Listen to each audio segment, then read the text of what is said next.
And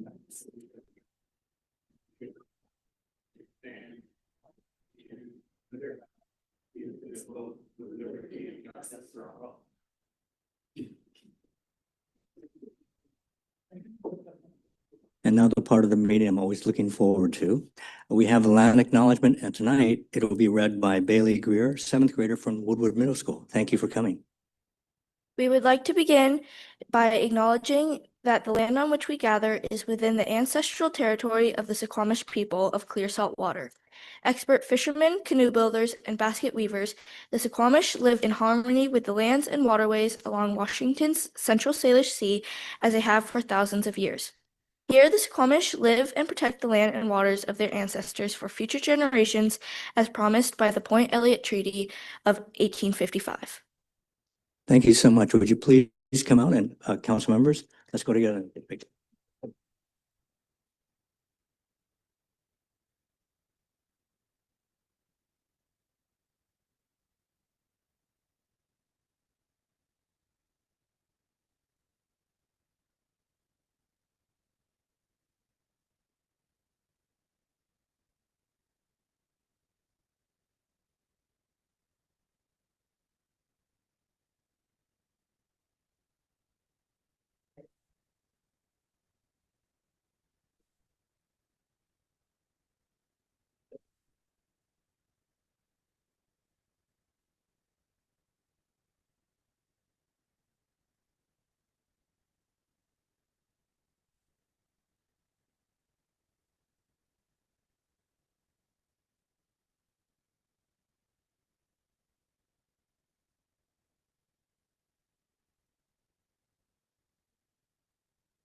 Brief moment.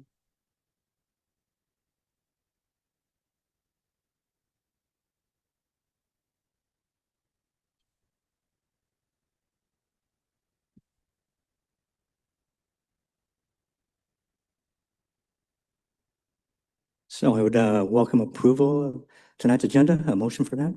So moved. Second. Councilmember Mike Nelson moves approval of tonight's agenda. Councilmember Franklin Johnson seconds. Any discussion? All in favor, please say aye. Aye. Aye. Opposed? Council votes 6-0, chair votes aye, 7-0. Is there any conflict of interest or anything else to disclose from any of our council members for tonight? All right. So let's move to our presentations. We have 4 tonight, and I will read the first one. It's presenting proclamation recognizing Memorial Day on May 25th. A proclamation by the City Council of the City of Bainbridge Island, Washington, recognizing Memorial Day on May 25th, 2026.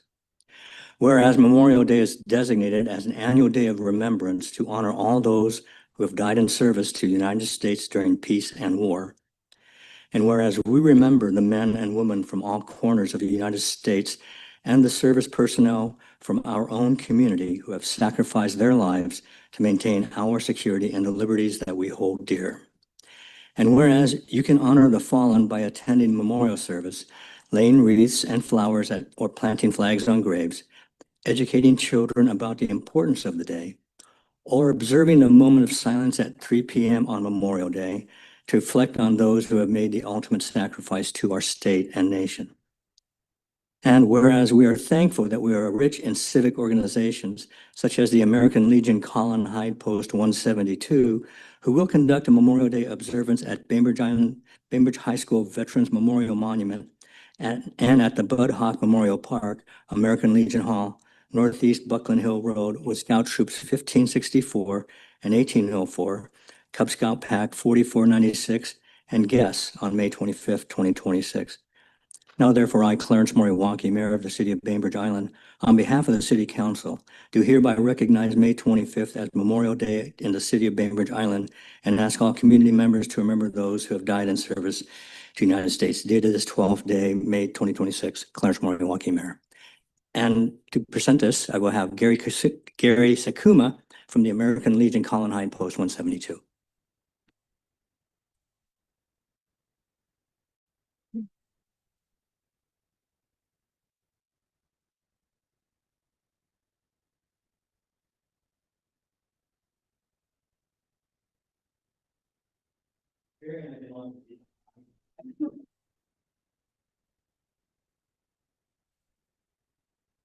So I've just got a few things to say. One, this is the 11th time I picked up a proclamation. Okay. And a few people changed, but this is a very interesting city council because I see probably 5 or 6 of them that I have been present to receive this. So I want to thank you, but on June 30th, I'm retiring. Going to fly fish and play golf. So I want to thank you because I grew up on this island. I was born in one of those camps, but in 1947, my family moved back to this island. And so I was here, graduated in 1962, went to Wazoo for 4 years, went in service for 21, went to United for 18, and then came back here. So I want to thank everybody because I would say that this community is very fortunate.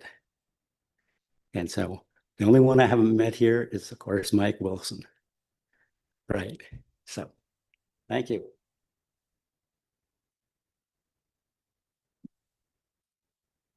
Now presenting a proclamation declaring May 10th through May 16th, 2026 as Bainbridge Island Police Week. Councilmember Scheidler. A proclamation by the City Council of the City of Bainbridge Island, Washington, recognizing May 10th through 16th, 2026 as Bainbridge Island Police Week to honor the service and sacrifice of those law enforcement officers killed in the line of duty. Whereas in 1962, President John F. Kennedy designated May 15th as Peace Officers Memorial Day and the week in which it falls as National Police Week. And whereas there are more than 800,000 law enforcement officers serving in communities across the United States, including the dedicated members of the Bainbridge Island Police Department, and whereas since the first recorded death in 1786, more than 24,000 law enforcement officers in the United States have made the ultimate sacrifice and been killed in the line of duty, whose names are engraved in the walls of the National Law Enforcement Officers Memorial in Washington, D.C. And whereas the Bainbridge Island City Council wishes to honor the service and sacrifice of law enforcement officers killed in the line of duty by formally designating May 10th through the 16th, 2026 as Police Week in the City of Bainbridge Island, to publicly salute the service of law enforcement officers in our community and in communities across the nation. Now, therefore, on behalf of Clarence Moriwaki, Mayor of the City of Bainbridge Island, and on behalf of the City Council, we do hereby proclaim May 10th through 16th, 2026 as Bainbridge Island Police Week and encourage all residents to join in this special observance. And to accept the proclamation is Deputy Chief West.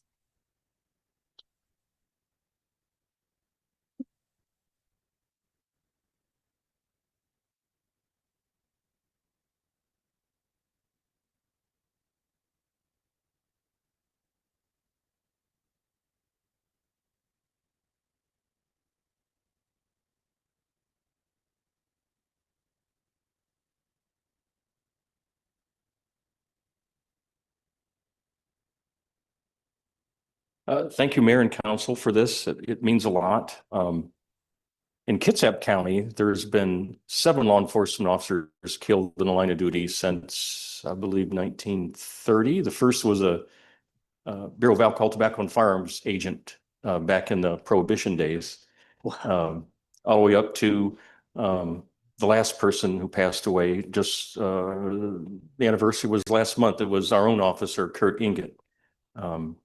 Complications of COVID. So this Friday at the, there's going to be a memorial service down at the, it's that cemetery that's on the hill as you come in Bremerton near Kitsap Way. The name eludes me right now, but At 3 p.m. on Friday, there's going to be a service there for all the officers in Kitsap County in particular. So everybody's welcome to go. It's welcome. It's open to the public. So again, thank you very much. Appreciate it. Thank you, Deputy Chief. And to present the proclamation declaring May 17th through May 23rd, 2026 as National Public Works Week will be Councilmember Fallon Johnson. Thank you, Mayor. A proclamation by the City Council of the City of Bainbridge Island, Washington, declaring May 17th through May 23rd, 2026 as National Public Works Week in the City of Bainbridge Island. Whereas public works professionals focus on infrastructure, facilities, and services that are of vital importance to sustainable and resilient communities and to public health, high quality of life, and well-being of the people of Bainbridge Island. And whereas these infrastructure, facilities, and services could not be provided without the dedicated efforts of public works professionals who are engineers, managers, and employees at all levels of government and the private sector, who are responsible for rebuilding, improving, and protecting our nation's transportation, water supply, water treatment, and solid waste systems, public buildings, and other structures and facilities essential to our citizens. And whereas it is in the public interest for the citizens, civil leaders, and children in Bainbridge Island to gain knowledge of and maintain an ongoing interest and understanding of the importance of public works and public works programs in their respective communities. And whereas the year 2026 marks the 66th Annual National Public Works Week sponsored by the American Public Works Association, and whereas the theme of this year's National Public Works Week is Rooted in Service, Powered by Community, which acknowledges that the roots of service run deep in public works. It's what has propelled public works innovations that have helped our communities evolve into places where people can lead lives of purpose and possibility.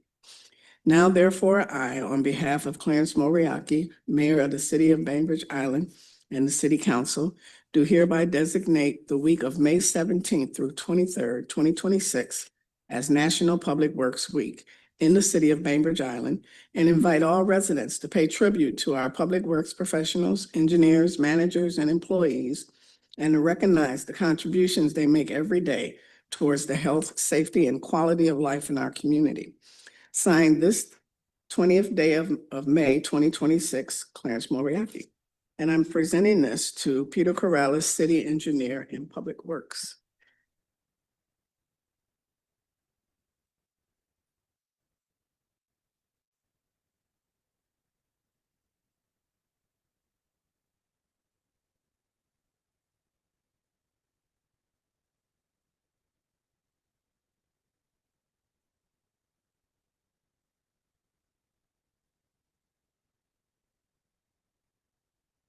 Good evening, Council. Peter Corrales, Interim Public Works Director. On behalf of the men and women in public works, I want to say thank you for the recognition of their service as we celebrate National Public Works Week next week. With this year's theme being Rooted in Service, Powered by the Community, it's a reminder that all our efforts are in the service of others in need of a managed, healthy, safe environment. And in doing so, we support the backbone of island life and provide a reliable backdrop to the community that supports stability, togetherness, and vitality. It's a privilege and an honor to answer that call. Thank you.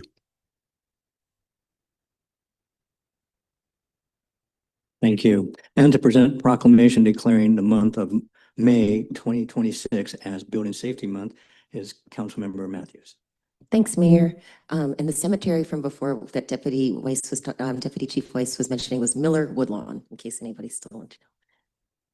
A proclamation by the City Council of the City of Bainbridge Island, Washington, declaring May 2026 as Building Safety Month. Whereas our city is committed to recognizing that everyone in our community depends on the safety and essential role our homes, buildings, and infrastructure play, both in everyday life and when disasters strike. And whereas these modern building codes include safeguards to protect the public from hazards such as snowstorms, wildland fires, floods, and earthquakes. The impact of climate change and the increasing frequency and severity of natural hazard incidents, injuring people and damaging property and the environment, pose significant challenges for our infrastructure. Increasing our energy efficiency plays an important role in keeping Americans safe.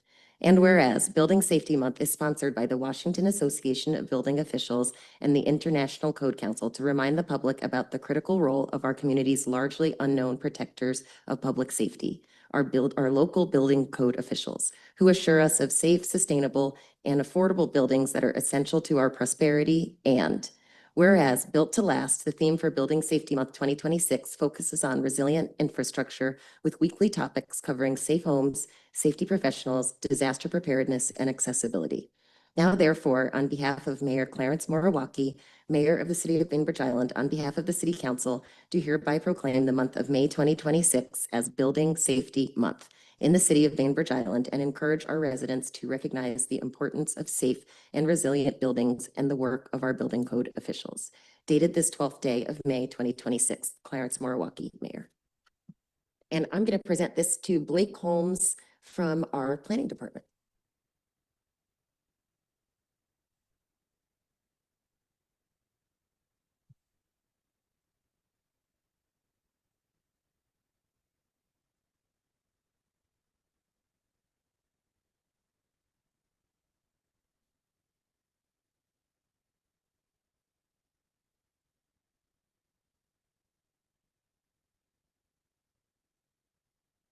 Good evening, council. Thank you, Mayor and council, for recognizing May as Building Safety Month. On behalf of the Building Department, I am honored to accept this proclamation declaring May as Building Safety Month.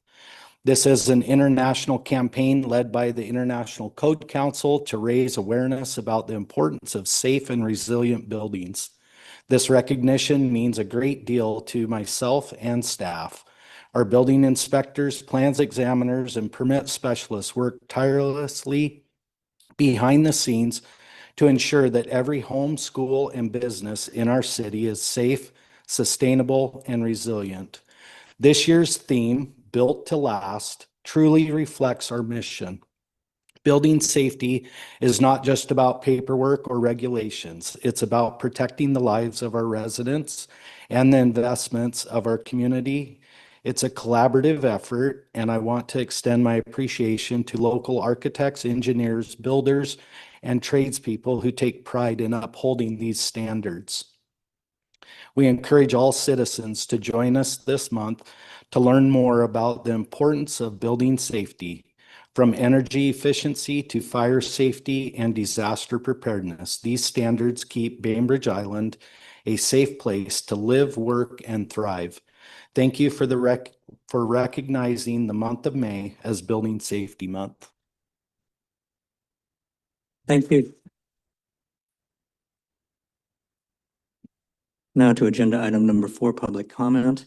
Public comment is simply received by the council with no time either during, with no response, the council cannot deliberate on items that are not on the agenda. The lack of comment is not an endorsement or denial of the comment, and please limit your comments to 3 minutes.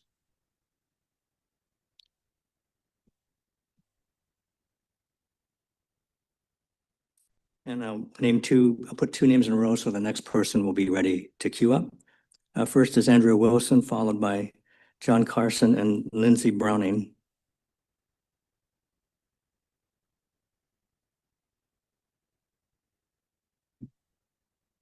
Hi there, Andrea Wilson. Is that working? All right. Hi, I'm Andrea Wilson, live off of Nolta Loop, and I am part of the new MAC committee. And so Hannah asked if we would pop in here and give our solid endorsement for the island-wide mobility plan that's coming up in 2026. And I can wholeheartedly say I do. So there's my 30 seconds of fame in there. But I want to go way down to page 82. When you scroll down to this document, there's a pretty big number down there on page 82. And I know that the work of the people that came before me on this in 2017 when they designed this and presented, and in 2022 when everybody said, yes, we want to do this, they approved it without funding. So we can't go anywhere unless we find funding for this. And that would be my request as we move forward, is to really commit to maybe a minimum dollar amount, a minimum percentage of the budget, a minimum of something to make sure that we are carrying the work of the people that came before us forward. Thank you. Thank you very much. Then John Carson and Lindsay Browning, followed by Rob Drury. Good evening, interim city manager and city council. I'm part of your favorite duo from the Chamber and the Downtown Association, John and Lindsay. Deep in your packet of information tonight is some information from Kitsap Transit on a Winslow Circulator program, which is part of island-wide mobility. And just on behalf of both of our organizations, we wanted to point out how important this is to both our businesses and our organizations. And Lindsay's going to speak a little more. Hi, all. So as you know, the Chamber operates visitor information centers both at the ferry and at our Winslow Way location. Believe it or not, one of the top questions that we get, well, truly the top question we get is about how to get around. A subset of that is, where is your hop-on, hop-off shuttle? People have visited communities similar to ours and are expecting that there might be something similar. We are thrilled that this pilot project is before you. It's a chance to put that into action. If funded by the city, it would make this an affordable, as in free, and accessible, as in ADA certified bus option to move individuals around Winslow.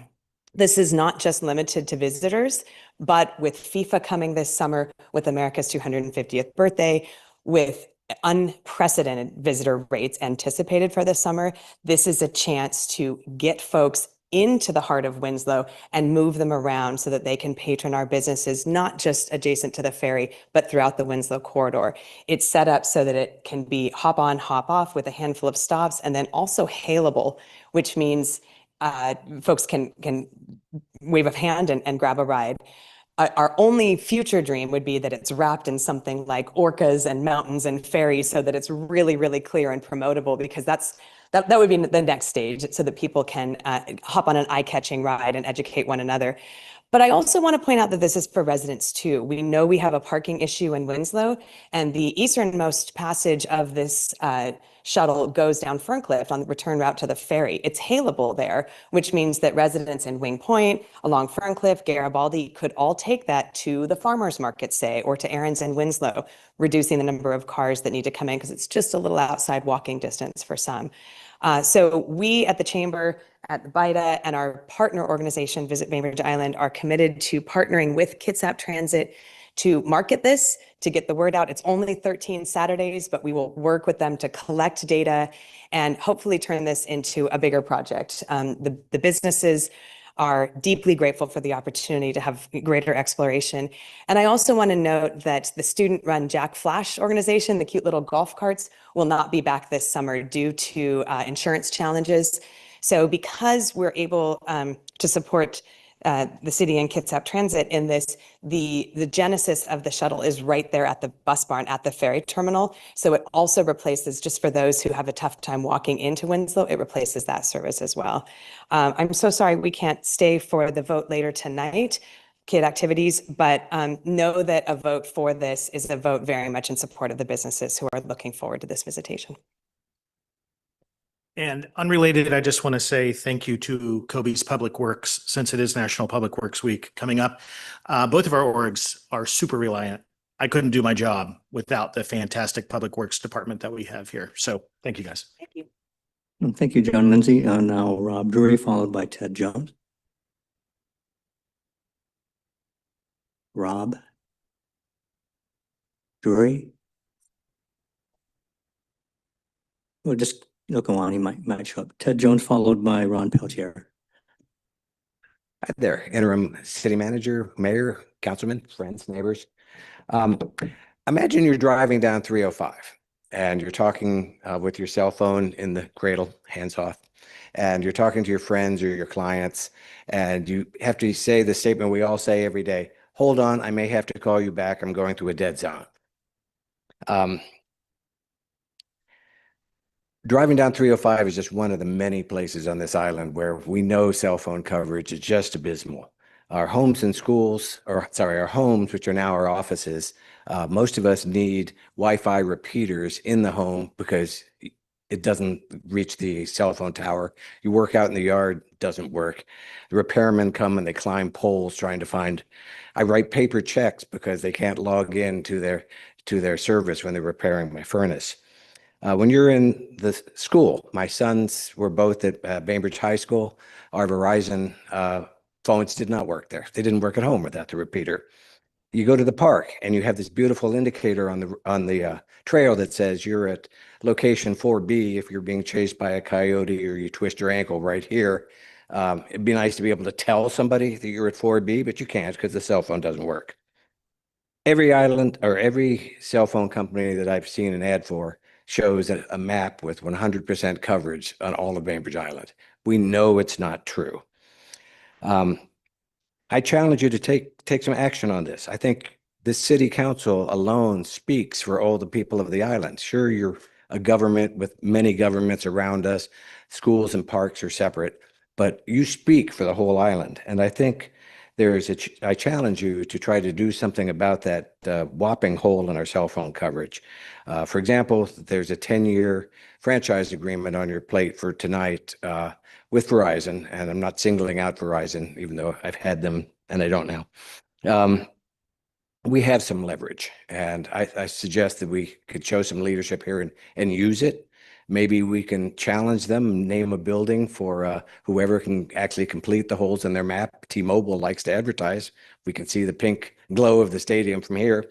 But maybe more practically, we could put some terms in the franchise agreement that says city buildings, because you are the city, public works, the wastewater treatment plant where all the systems are operated, the coming hubs, the neighborhood centers. All these places should have viable, robust cell phone coverage, and especially the hubs for the emergency operations. Thank you very much. Thank you, Ted. Ron Peltier.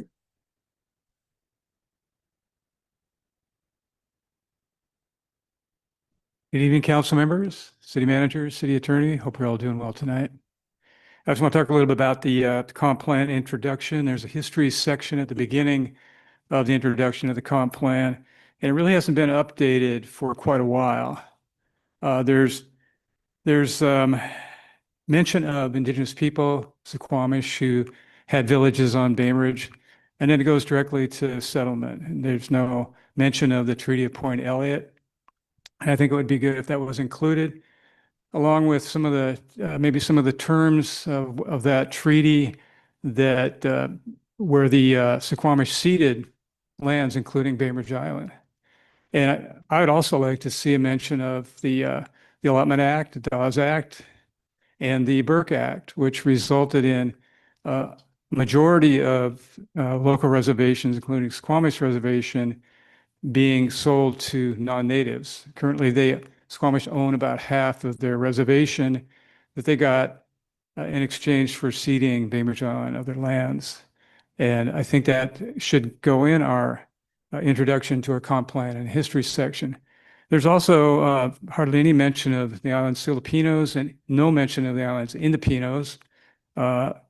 So I would ask somebody, some council member, to move that there be a placeholder for updating the history, because I know there's people that could help do that. I'd be willing to work on it with somebody. And I know there's others that are more knowledgeable than myself. So I think that section really should be updated.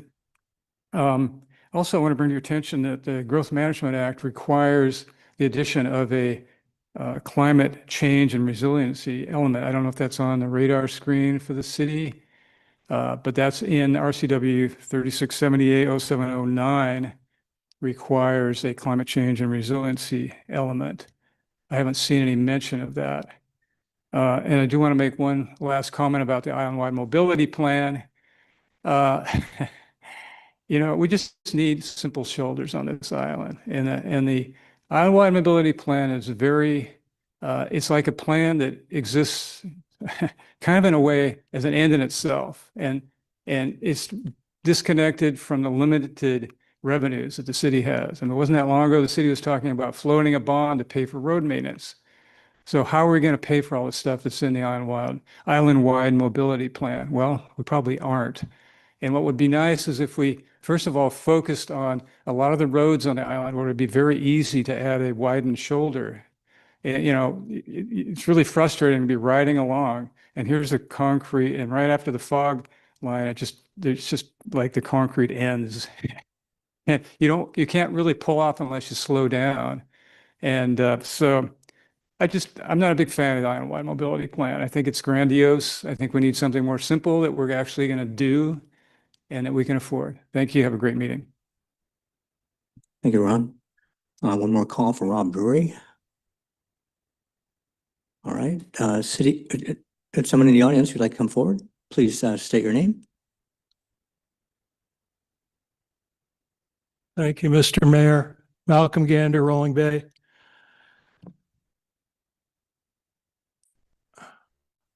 I sent some comments to Planning Commission people, UAC, City Council members last night. And I wanted to make a couple points having to do with the recommended management strategies in light of the fact that we're going to hear from Kettle Waters, Adam and Joel, who wrote what I consider to be very good overall revised draft groundwater management plan. There's a sentence in there that I just wanted to talk about. It's in the executive summary. And I requested that it be modified or revised somehow because I think it's going to be misconstrued or misinterpreted. That sentence is as follows. If managed responsibly, the island's water supply for human consumption is secure for the 20-year planning horizon given steady population growth combined with changes in climate. That's a pretty all-encompassing statement. It's naive and unrealistic to think that we can simply say, we've got some solid management strategies now, so the water supply is going to be secure under any scenario for the next 20 years. There's veterans on city council like Leslie and Kirsten who know this is just part of the process. Thanks to city council, we got funded a review of the last draft of the groundwater management plan and the hiring of Joel and Adam, and that was the right call. And, I'm really appreciative of that. So now we do have recommendations and we have a framework to manage the water, but now the hard work starts. We have to prioritize the management strategies. We have to fund them. We have to implement them.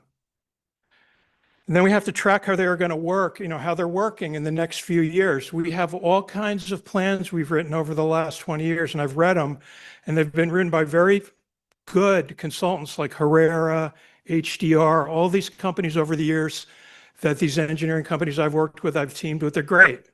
Really good stuff. But usually they don't get implemented. We have economic challenges, but that sentence, I'm just saying it needs to be modified, and everybody up there, especially the veterans, know why. So I sent around some other challenges that we have right now with the water, not having to do with sustainability and, defining is what we're doing now sustainable or not. It's like, we've got a bunch of issues right now. We have to address them, and we're starting to, but please be aware of those issues. Thank you. Thank you, Malcolm. Anyone else in the audience like to have an opportunity to speak? Pardon me? No, I said thank you, Malcolm. Oh, okay. Yeah. Sorry. Yeah, no worries. Anyone else in the audience like to speak? City Clerk, do we have anyone online who'd like to speak? All right, very good. So we'll move to consent agenda, item number 5. Entertain a motion to approve the consent agenda. I move to approve the consent agenda as presented. I second. Thank you. It's moved by Councilmember Nelson, seconded by Councilmember Matthews to approve the consent agenda. Discussion? All in favor, please say aye. Aye. Opposed? The council votes 6-0, chair votes aye, 7-0 approval of the city consent agenda. Item number 6, our interim city manager's report. I don't have a report tonight. Thank you in the interest of moving the meeting along. Okay. That's a gift to us, I suppose. Okay. Item number 7, regular business. And before we start on this, I want to, if the council indulge me for a second. Tonight's meeting, for example, it says it's going to go 9:40. I hope we don't, but that's what it says. And I think we ought to be more, and it's on me. I'm supposed to chair this meeting, and some of the meetings went on a little longer than normal because things just kept going on. And so these items, as you can see on here, are timed. For example, and this is really important, let's say it's a 15-minute time deal. We're just doing math, the 7 of us. That means we should get about 2 minutes each. So it's really not a lot of time, right? And so what I'm going to do is, please be respectful of your members' time. So when you have the opportunity to speak, remember that there's 6 other people who still have a chance to have that opportunity. Call on one person and then the next. And then I will ask those who haven't raised their hands if they would like to speak, to give them an opportunity first, and then we'll go for a second round. I think that's just a fair way to do that.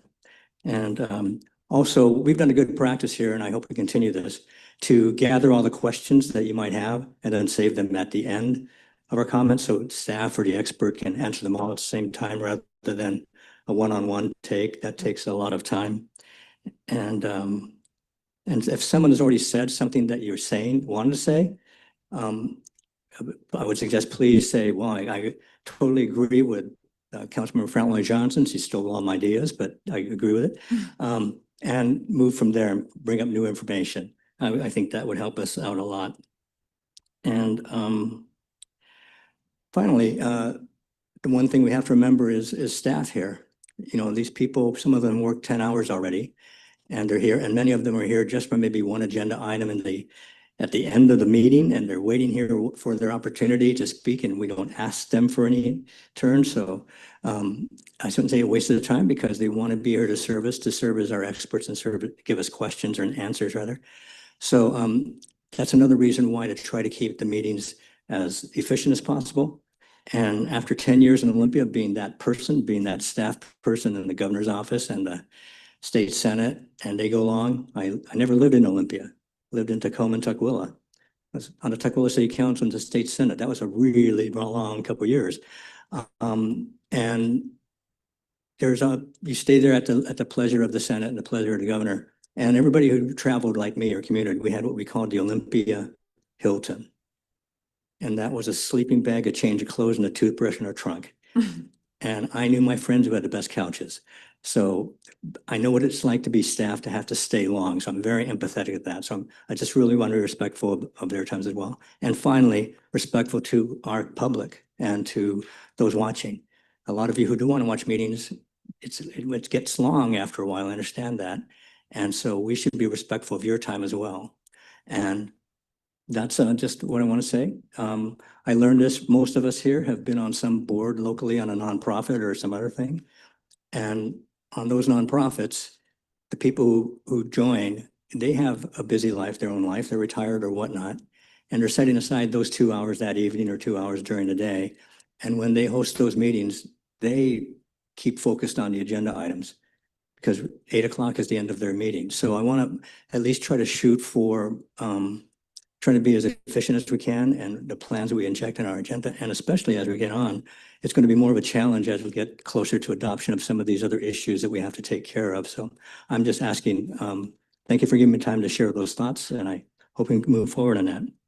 So I will move to item 7A, consider ordinance number 2026-06, granting a 10-year franchise to Verizon Wireless to construct, operate, and maintain telecommunications facilities in the city's public right-of-way for the purpose of providing telecommunications service.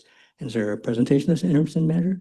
Yes, I'll make a few introductory remarks, and then we have our attorney, Daniel Kenny, online to also provide you with some information as you consider this introduction for this item. Verizon has asked for this franchise agreement ahead of an upcoming right-of-way permit request for installation of a wireless facility on an existing wood utility pole that's located in the right-of-way in the Rolling Bay neighborhood near Bayhay and Feed. This project aims to improve and expand wireless communication services in the area, a need, as we heard in our public comment this evening, and I think that we all know and share that goal. The city does not currently have a franchise agreement with Verizon, but these sorts of agreements are standard practice in the industry.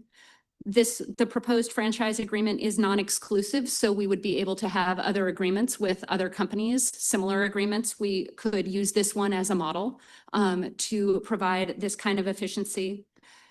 The agreement would serve as an efficiency measure for both staff and the company, satisfying some of the early stage requirements for the right-of-way permit application, but it does not skip any code requirements that exist right now. It does not remove any requirements that the wireless facility would need to meet.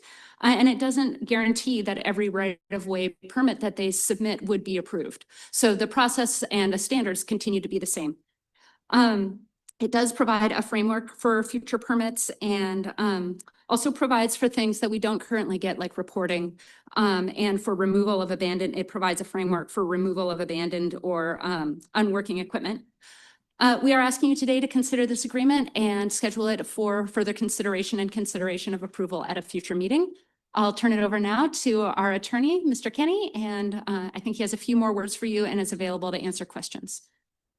Great. Thank you so much. First of all, just want to confirm everybody can hear me okay? Yes, we can. Great. Thank you so much. Well, the city manager stole a little bit of my thunder there because I had a fairly brief presentation, but I will go over a few things. First and foremost, a franchise agreement is an agreement that is put in place very first out of the gate for an entity like this, that it is a general right of access to the right of way. As was already noted, any sort of permitting for installations, specific installations at locations, will come later and will need to be compliant with code and with city standards. And so it does not in and of itself authorize any specific installations. All of those will be approved consistent with code. This agreement covers both wireline facilities, so your internet lines, and then also covers both small cell and macro facilities, so antennas that may potentially be located. Council did diligent work in updating a small wireless code a while back. I assisted with that a few years ago. And so all of that code has been recently updated and is available should they come in for specific installations covered by that code. Again, the agreement itself is non-exclusive, and so this does not preclude any other entity in those areas to come in and seek a franchise and permitting similarly. And so there are a wide range of provisions in the agreement. I will not go through all of them here in this presentation, though if there are questions, we can dive into those. But key provisions like indemnification insurance, relocation in the event of a city project are all included to protect the city and to make sure that this user of the right-of-way is doing so in a way that the city expects and can plan around. And so I'll largely stop there.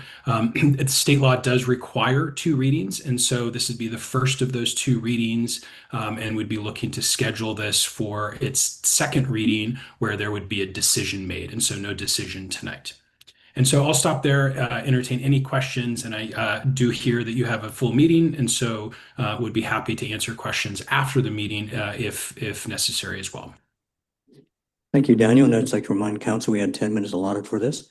So I can't remember which order it was. I believe it's Deputy Mayor Hytopoulos, then Councilmember Frontline Johnson, then Councilmember Land. Is that correct order? Okay. Deputy Mayor Hytopoulos. Yeah, so this message or this question is for Mr. Kinney. Do we have, I don't know if you were online when we had a public comment earlier, but if not, a very reasonable question as to whether this could be a moment of any sort of negotiation or ask or pressure to achieve any improvement in coverage, which is a serious issue here, commitment to further, to improvement projects or anything? Or are we just kind of under the thumb of federal regulation and this is just something we're going to sign no matter what? Daniel, if I interrupt, this is Mayor Moriwaki. Can you remember the questions, and we'll let our members ask their other questions as well, and we can combine all those questions and once every council member had a chance to discuss this. So please stand by. Councilmember Frontline Johnson, then Councilmember Land. Looking at this agreement, I see there's no option for public comment or discussion with you on this. And I'm wondering if this is just not the time for that. Will it come up later? So the people who are going to be impacted have a chance to even weigh in on this agreement. Thank you, Councilmember Fallon Johnson, Councilmember Lant, and Councilmember Nelson. Okay, I'll just run through my questions real quick. I'm curious if there's any franchise fee that will be associated with this, as there are other franchise agreements in addition to the utility tax received by Verizon. And just curious about that.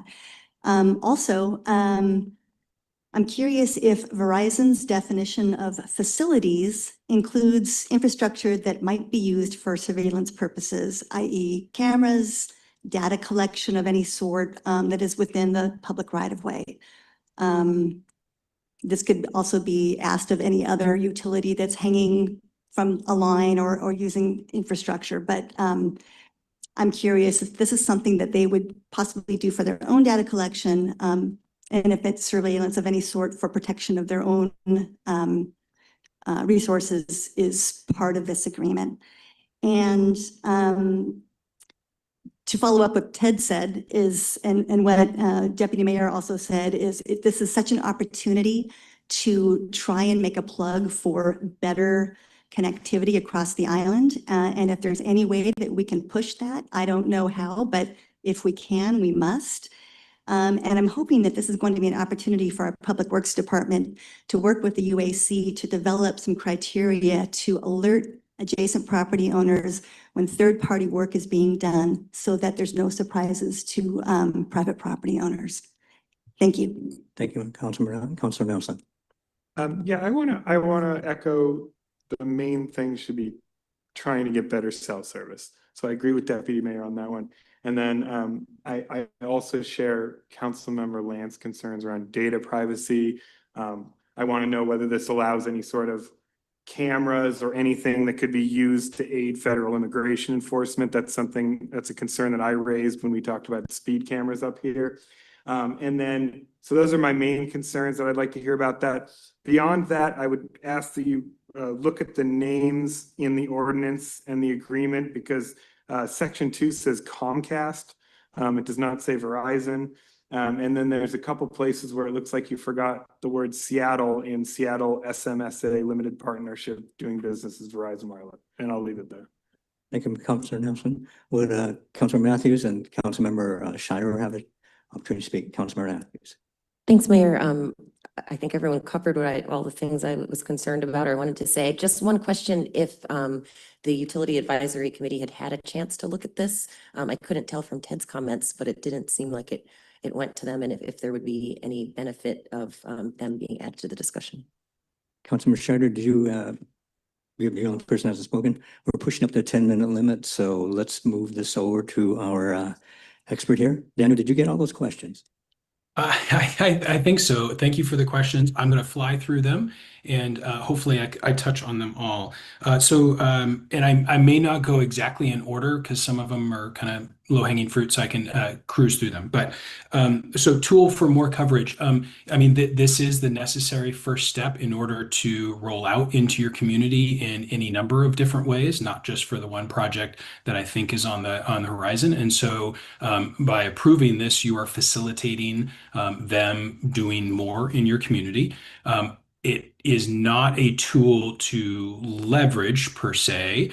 We have to treat them evenly with other providers, and we can't effectively prohibit them from coming into the rights of way. But that doesn't mean that you can't approve this to facilitate that path and then ask. If there are coverage issues, I have certainly found receptive ears to comments about that. They are a service provider. If there are people that will have their service, they'll listen. So that's that. Franchise fee, no, precluded by law from charging a franchise fee. Franchise fees are limited to the cable TV franchises.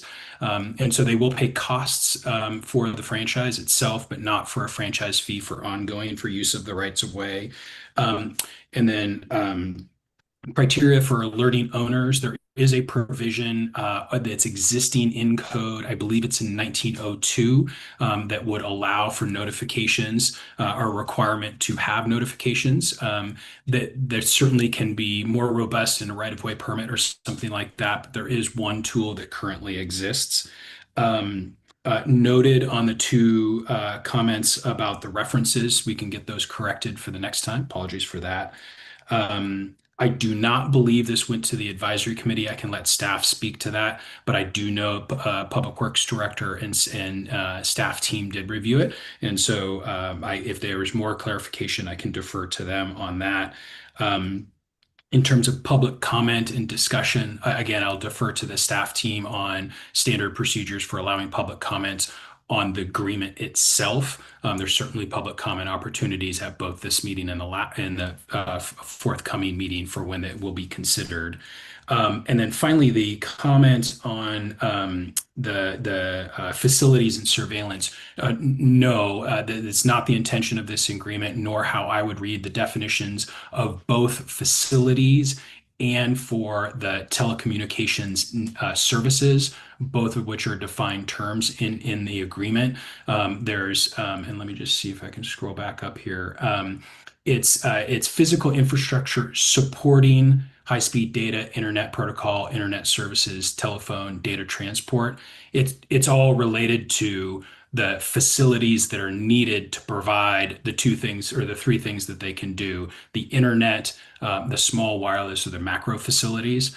To the extent that another entity wanted to, install cameras, but there's no cameras needed to provide these services. And so the answer to that would be no. To the extent that they have their own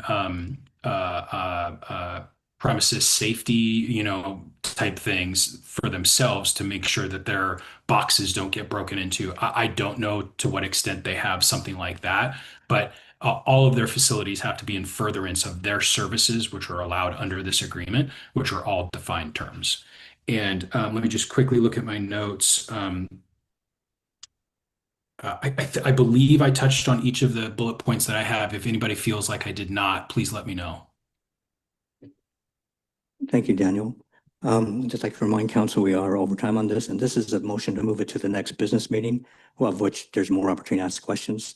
Just want to remind folks of that. Deputy Mayor Hytopoulos. Yeah, my comment is a process question, and I do want to say that I think that that Mr. Kinney did a heroic job of answering all of our questions, and we rarely see that, and that is why and thank you.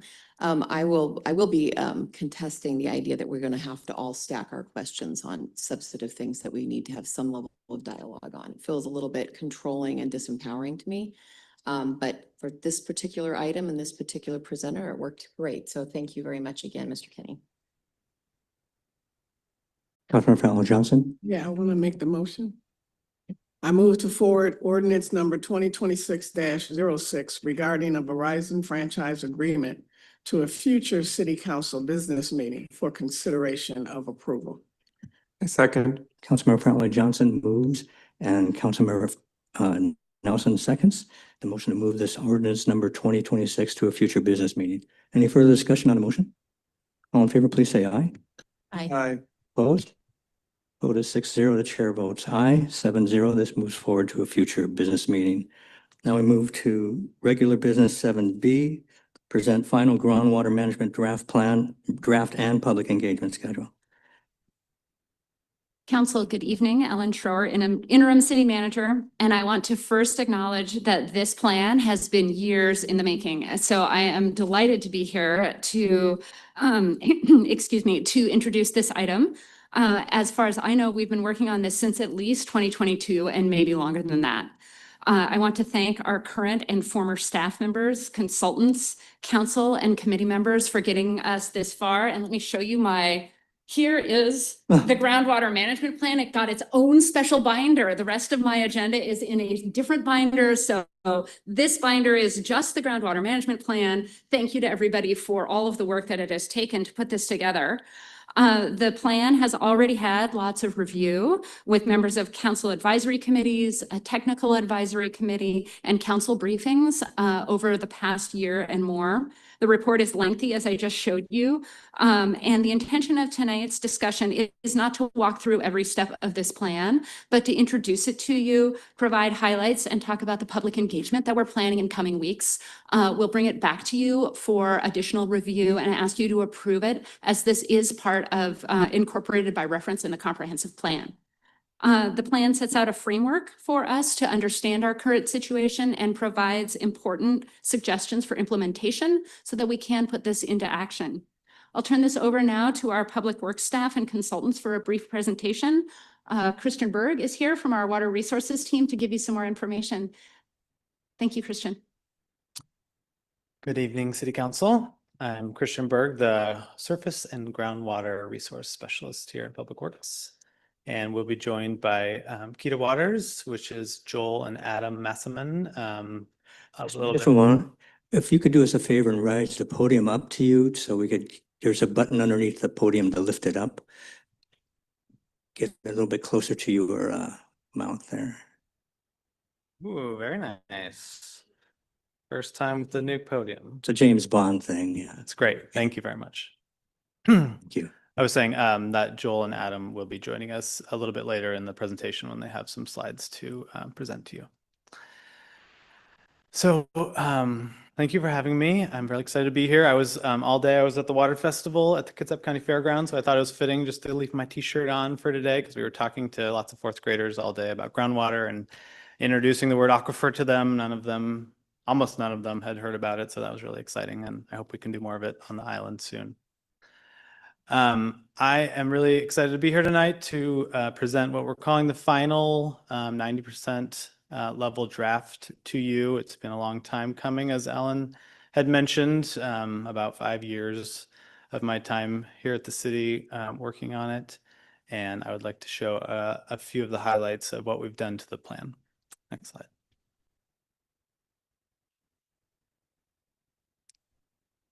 So tonight we'll just review the process today and get you up to speed on how we got here, look at the reconstructed plan, as I've been calling it, since it went through quite a bit of reordering. We'll take a brief time with Keita Waters to look at the steady state modeling, or equilibrium modeling, as it's also called, and some water budget analysis from previous work that has some new analysis by Keita Waters. Talk a little bit about the public engagement schedule and what we're planning on doing there, and then just introduce the proposed adoption schedule. So over the last 12 months, the plan has gone through quite a few changes. We reviewed a second draft that the public was able to look at that EA had mainly produced, the previous consultants. We also took the peer review of that draft to the Planning Commission in October, and they were allowed to review the report and the peer review findings. And then after the peer review and gaining some confidence with Keita Waters, we decided to amend the contract with your blessing and budget to have them do some additional analysis for us and assist us in writing parts of the report. And then in February, we ended up concluding our contract a little bit early with EA for various reasons, but Keita Waters was able to step in and really support us some places where EA was not. Just over the last 2 months, we have had 4 committee meetings, 2 with the Technical Advisory Committee and 2 with the subcommittee of the Environmental Technical Advisory Committee, the Utility Advisory Committee, and the Climate Change Advisory Committee. We had a much smaller subset of comments received from those 4 meetings, which was delightful for us. And I want to say over 20, but only 20 comments were addressed, down from over 400 during the second draft. So much more reasonable for staff, and just a little bit closer to the finish line, in our opinion. We also updated many tables, recreated some of the figures in-house with our GIS staff, and included many more appendices as needed to reduce some of the bulk of the report and also just fulfill some of the desires of committee members to include information.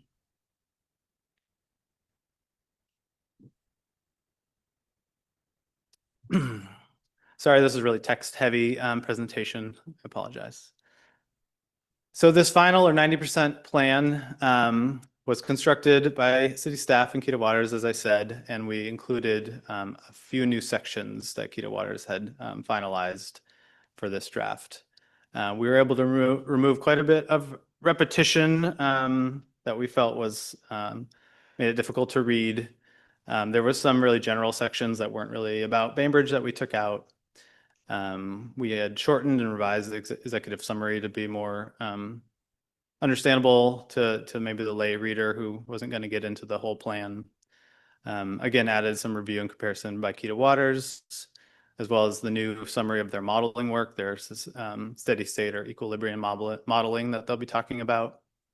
And we're able to really start talking about sustainability and some of the theory behind what sustainability is, which I think is the first time we really dove into that topic appropriately and had some good framework so the community could look at the numbers and start to come up with some ideas on what that means. And we also finalized the recommendations section, which is a subsection of all the management actions in chapter or section 7. Slide. So this is just the table of contents copied in for folks to see. It's a little bit simplified and we reordered a lot of things. We think it's just more logical now.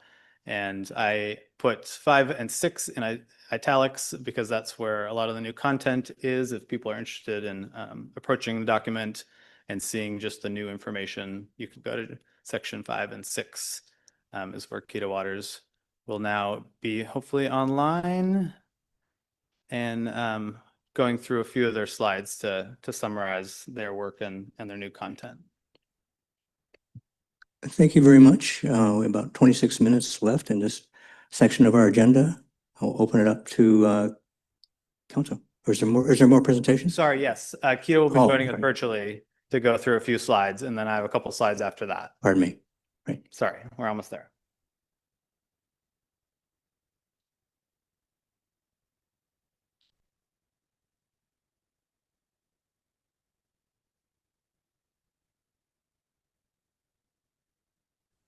Joel, can you hear us? I can, yes. And can you hear me? Yes, loud and clear. Thank you. Great. Here, so this is Joel Massaman, and I believe Adam, his son Massaman, is also here in business partner, and they'll be going through a couple slides. Sorry. Yeah, thank you for the opportunity to speak with you again. This is going to be pretty brief in terms of our presentation. Plan on keeping it under 10 minutes or so. And there are 2 primary topics that we want to talk about. The first one is we want to describe water balances on Bainbridge Island. And the intent and focus of that discussion will be to lead into some ideas about sustainability that Adam will pick up on. So these cartoons kind of give a description of the water balance on Bainbridge Island. There are 7 components to that water balance, the way that we've described it. 3 of those are inflows, and they are shown on the top diagram in green, and 4 of them are outflows, shown with the red arrows. And, you know, we really need models to try to estimate some of these inflows and outflows because it's basically impossible to measure them and very difficult to estimate them other than through models. Of these 7 different components, 3 of them we prescribe or tell the model what they are. And those 3 are recharge, which comes from precipitation, septic return flow, and how much we pump out of wells. We tell the model these three components, and it then will calculate these other components of the water balance. Next slide, please. There have been at least 5 groundwater models that have been developed over the last 20 years or so that have included Bainbridge Island. We're presenting the results of 2 of the more recent models that we've described as the EA model and the aspect model. And we've taken these models and used them a little bit differently than the way that they had been used in previous studies. We use them to calculate what we're describing as the equilibrium water balances. So what this means is that if you change some of these inputs, like the amount of groundwater recharge, or how much you're pumping out of wells, or how much is coming into septic return flow, the system will adjust and eventually reach some new equilibrium that will affect all of the other inflows and outflows. We don't know using these models how long it's going to take to reach that equilibrium. So we lose that piece of it, but using these equilibrium models is much more efficient than some of the alternatives that have been used in the past. And what we presented here on this slide are examples of the water balances for, as I mentioned, 2 of the more recent models. And they're very similar in many ways. The recharge and septic, as I mentioned below, are prescribed or input into the models. Most of the water that comes into the system is from precipitation, though, and not insignificant part comes from septic return. And then there's also presumably some deep inflow from off island. The outflows, again, the models are relatively consistent, describing where this outflow goes. The outflow to wells, we tell the model how much we're pumping out, and then it calculates how much outflow goes to freshwater systems. And by that, we mean the wetlands and streams on Bainbridge Island. How much goes to saltwater, Puget Sound, and then how much goes out through the deep aquifers. Okay? So the models will tell us what these water balances look like for different inputs to recharge, septic, and wells. Okay? The other thing that models allow us to do, next slide, is look at what happens to these equilibrium values if we make some changes. And this slide kind of summarizes some important, I guess, findings from these models. And I mean importance in the sense of how it affects the sustainability issues that Adam's going to be talking about in just a minute or two.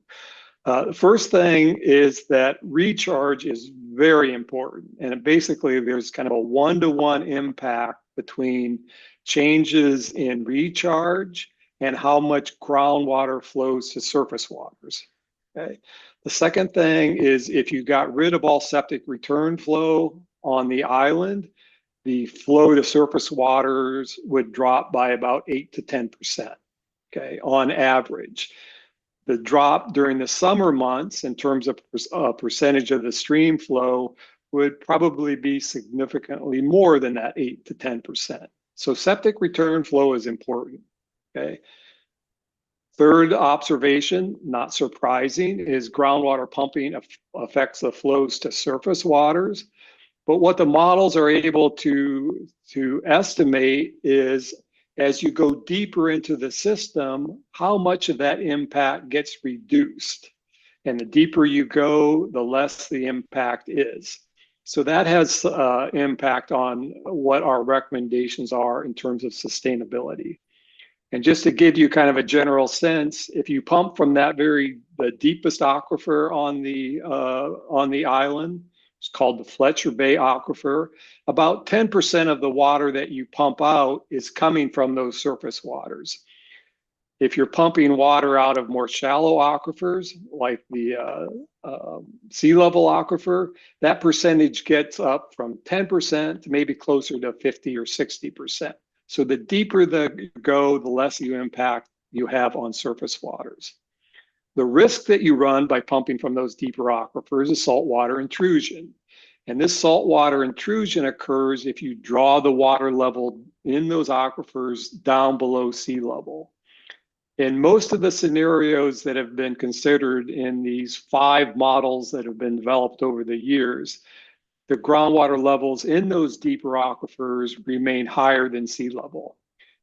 There have been scenarios where they've dropped below sea level, but those are relatively extreme scenarios that are not likely to represent reality. Okay. And then the last finding, I guess, that I want to mention on these models is that the models say that there's a connection between off-island aquifers and on-island aquifers. And this can have important implications because it means that pumping over on Kitsap Peninsula could affect the amount of water that's available on Bainbridge Island. Those connections are in all of the models that have been developed, but those connections are uncertain, and whether they're there or not at this point is inconclusive. So these are some of the important results that we find from these equilibrium models. What we want to do next is talk a little bit about what does it mean in terms of sustainability. So I'm going to turn that over to Adam. And the next slide, please.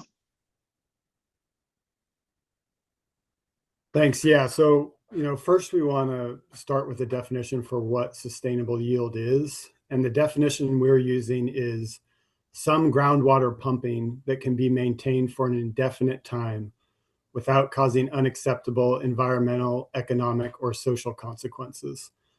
And the important thing I think to emphasize here is that this is ultimately a subjective definition. So different people, different city governments are going to have different ideas about what is an acceptable or unacceptable environmental, economic, or social consequence.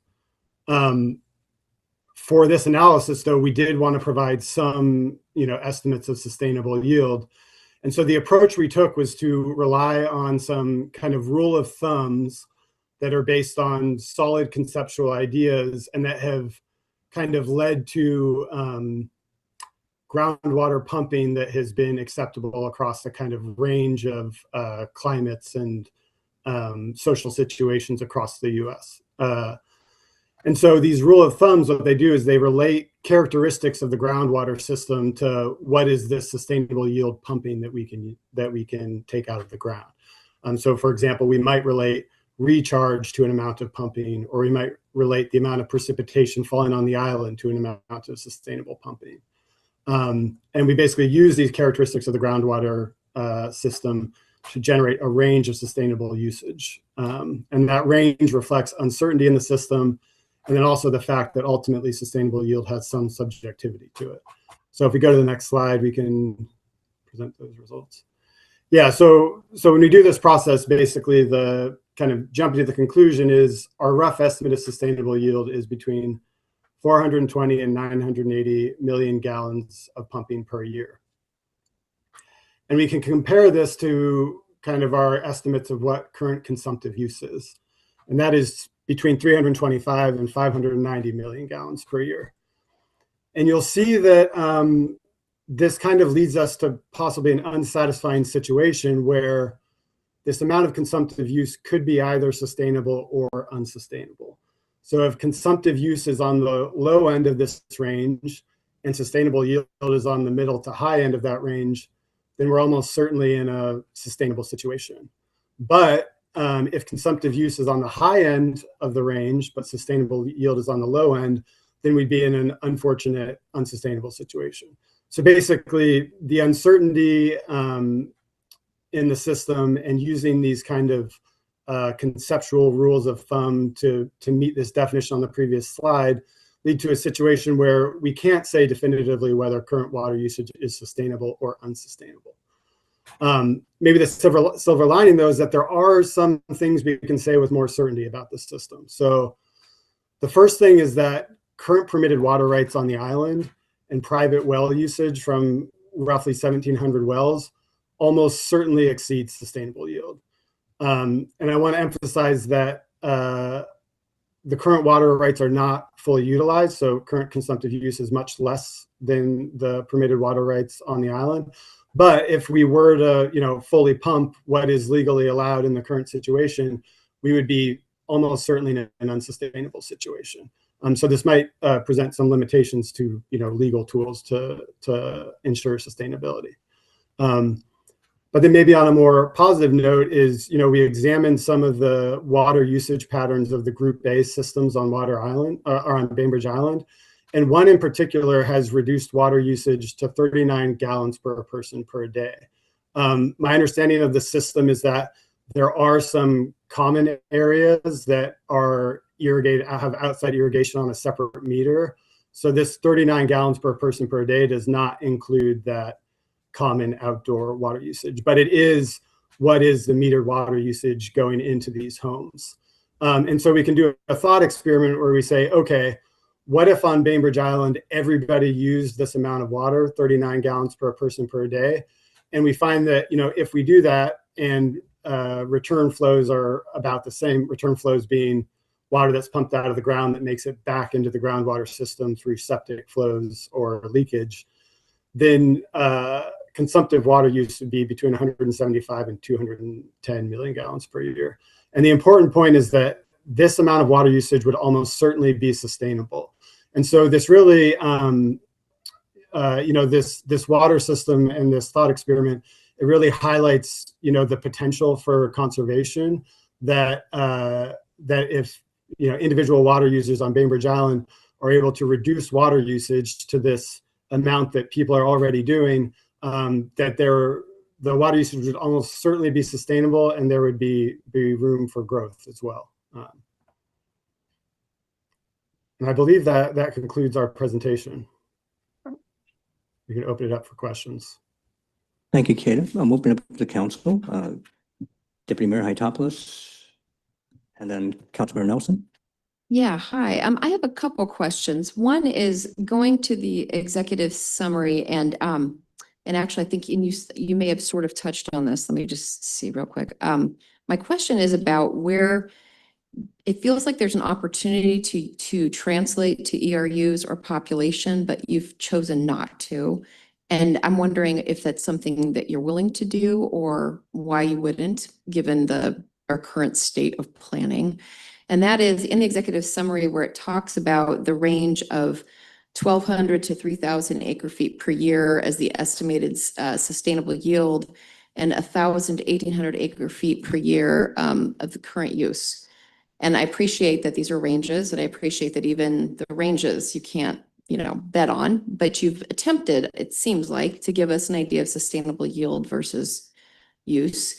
And when I look at this, it feels like, simplistically, I understand, we could have a worst case scenario where if we've used these numbers, we were exceeding the sustainable yield already by 50%. And in a best case scenario, we're only using a third. I guess my question is there any reason not to translate these into ERUs and ultimately then population based on 2.5 per ERU?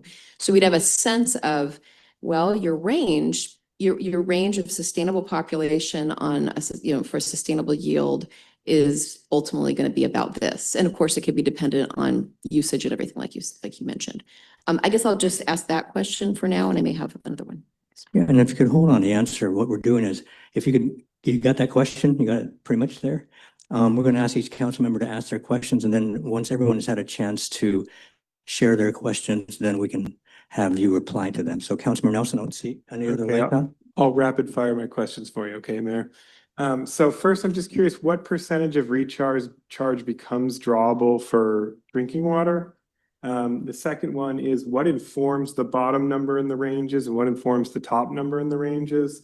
I think what struck me was this idea that if all allowable water for permitted, water rights in the private wells was put to use, it would almost certainly exceed sustainable yield. And the number as of 2000, by the way, appears to be 2.5 times the top end of the range. And so I'm kind of curious how worried we should be about that and the likelihood of that sort of scenario.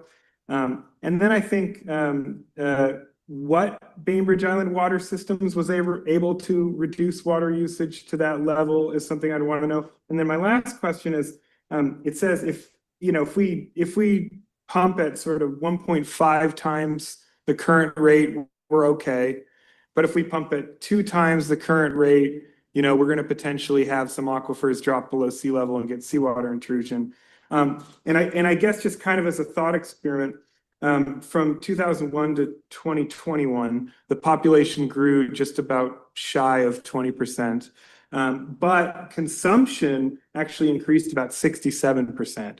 And this is in data that I know Malcolm Gander provided to you guys as well. Would we be okay in that situation? Because I know that you've sort of stated that over the 20-year horizon, we're pretty much good, but over the 50-year horizon, we really need to take some action. And I know I had to just jump right into the questions. I also just want to say excellent work on this. I know that we really appreciate the work you've done on this. So thank you. Thank you, Councilmember Nelson. In the 8 minutes we have left, Councilmember Ashley Matthews, then Councilmember Leslie Shirer.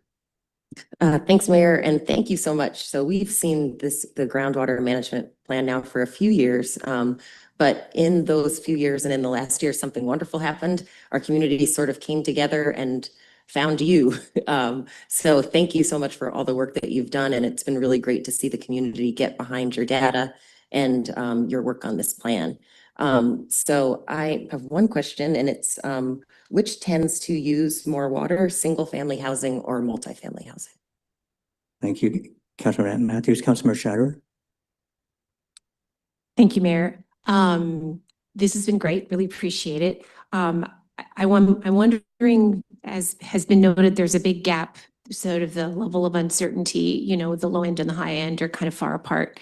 And I'm wondering if you see a future, both a known future and maybe a guessed future, as to how we can sort of narrow that gap and become more certain of what those ranges are. So for instance, I know monitoring wells is a thing and we could do a lot better. We could monitor a lot more wells and have more certainty. Is that the biggest lever for us to work with, or is there something else? Are there other technologies on the horizon that you think would help us sort of know where we're going? Thank you very much. Thank you, Councilmember Shirer. Councilmember Lamb. Thanks, Mayor. And thank you very much. This report is excellent, and it's been very well received by the community, as noted earlier. My question is, if there is a way to actually expand on the responsible management and add some more emphasis on exactly what Councilmember Schneider was saying, which is helping us formalize some policy changes that would encourage us to spend money on actually collecting data ourselves, tracking the data, and using the data to inform ourselves with our future land use decisions. So wondering if you're able to incorporate a little more emphasis on that policy changes that we can do on our side that will help us inform next time we have a report like this. Thank you, Councilmember Lamb. Councilmember Johnson, do you have any questions or comments? No, I just want to thank you for the work you've done. It just, I mean, it's not a question. I guess it's just an observation that it all just seems very subjective. So thank you. Thank you very much. And hope you're as good as the previous presenter, because we threw them out with lightning round of questions and you did it in fast time. So please take your time on this. There's a multiple amount of questions. So back to you. All right. Yeah, we'll try to remember all of the questions, and if we forget something, please interrupt us. So the first question: why not present the sustainable yield and the numbers in terms of per ERU or per population? So these are typically defined at the system level, and kind of one of the big variables or knobs that you can turn to reach a sustainable situation is to reduce per ERU or per person consumption. And so if we were kind of normalizing by population or by ERU, we'd be kind of implicitly, closing off that path towards a more sustainable solution. So that's the reasoning on presenting them at the system level. There's the question about how concerned, or I guess first it was, what portion of recharge could be used for consumptive use. One of the rule of thumbs we used was this exactly, and it's 10%. So roughly 10% of recharge is one that has been used in a relatively conservative way to say, you know, that's the amount of pumping that, or consumptive use that you can take out of the ground. There's a question about how concerned to be about the allocation, the permitted water rights on the island. You know, I think, you know, maybe somewhat concerned, but, you know, one thing we haven't said is that the city of Bainbridge Island owns the majority of those water rights. So, you know, it's not like there's some large industry that owns a lot of these water rights that can start, you know, fully utilizing them. I don't know if you have anything to add on that, Joel. That's what I was going to say as well, is that between KPUD and the city of Bainbridge Island have most of those water rights. And we've spoken with Doug Wood at the Department of Ecology, and he's recognized that some of those are surface water rights that have not been used and have been probably effectively relinquished. But I think Adam's point earlier was you can't really rely upon the surface water rights as kind of a hammer to, you know, stop growth or to any, you know, in any way, you know, limit water use, because you're going to run up against these more natural and real bounds before you run up against the water rights. Essentially, the water rights were over allocated based, you know, relative to how much is available. Yeah, and then there's the question about what's the group A system that was able to achieve this low usage. That's the Place 18 Homeowners Association. And there is a question about single family versus multi-family dwellings, which tend to use more water. Single family homes tend to use more water, and in particular, homes with a lot of irrigated land surface per person, essentially. So anywhere where, you know, there's a lot of outdoor water usage happening, that's going to be where you see the largest, you know, per capita or per HRU water use. There's a question about what we would recommend in terms of data to try to reduce some of these uncertainties. It wasn't necessarily limited to data, but, you know, how could we narrow the gap?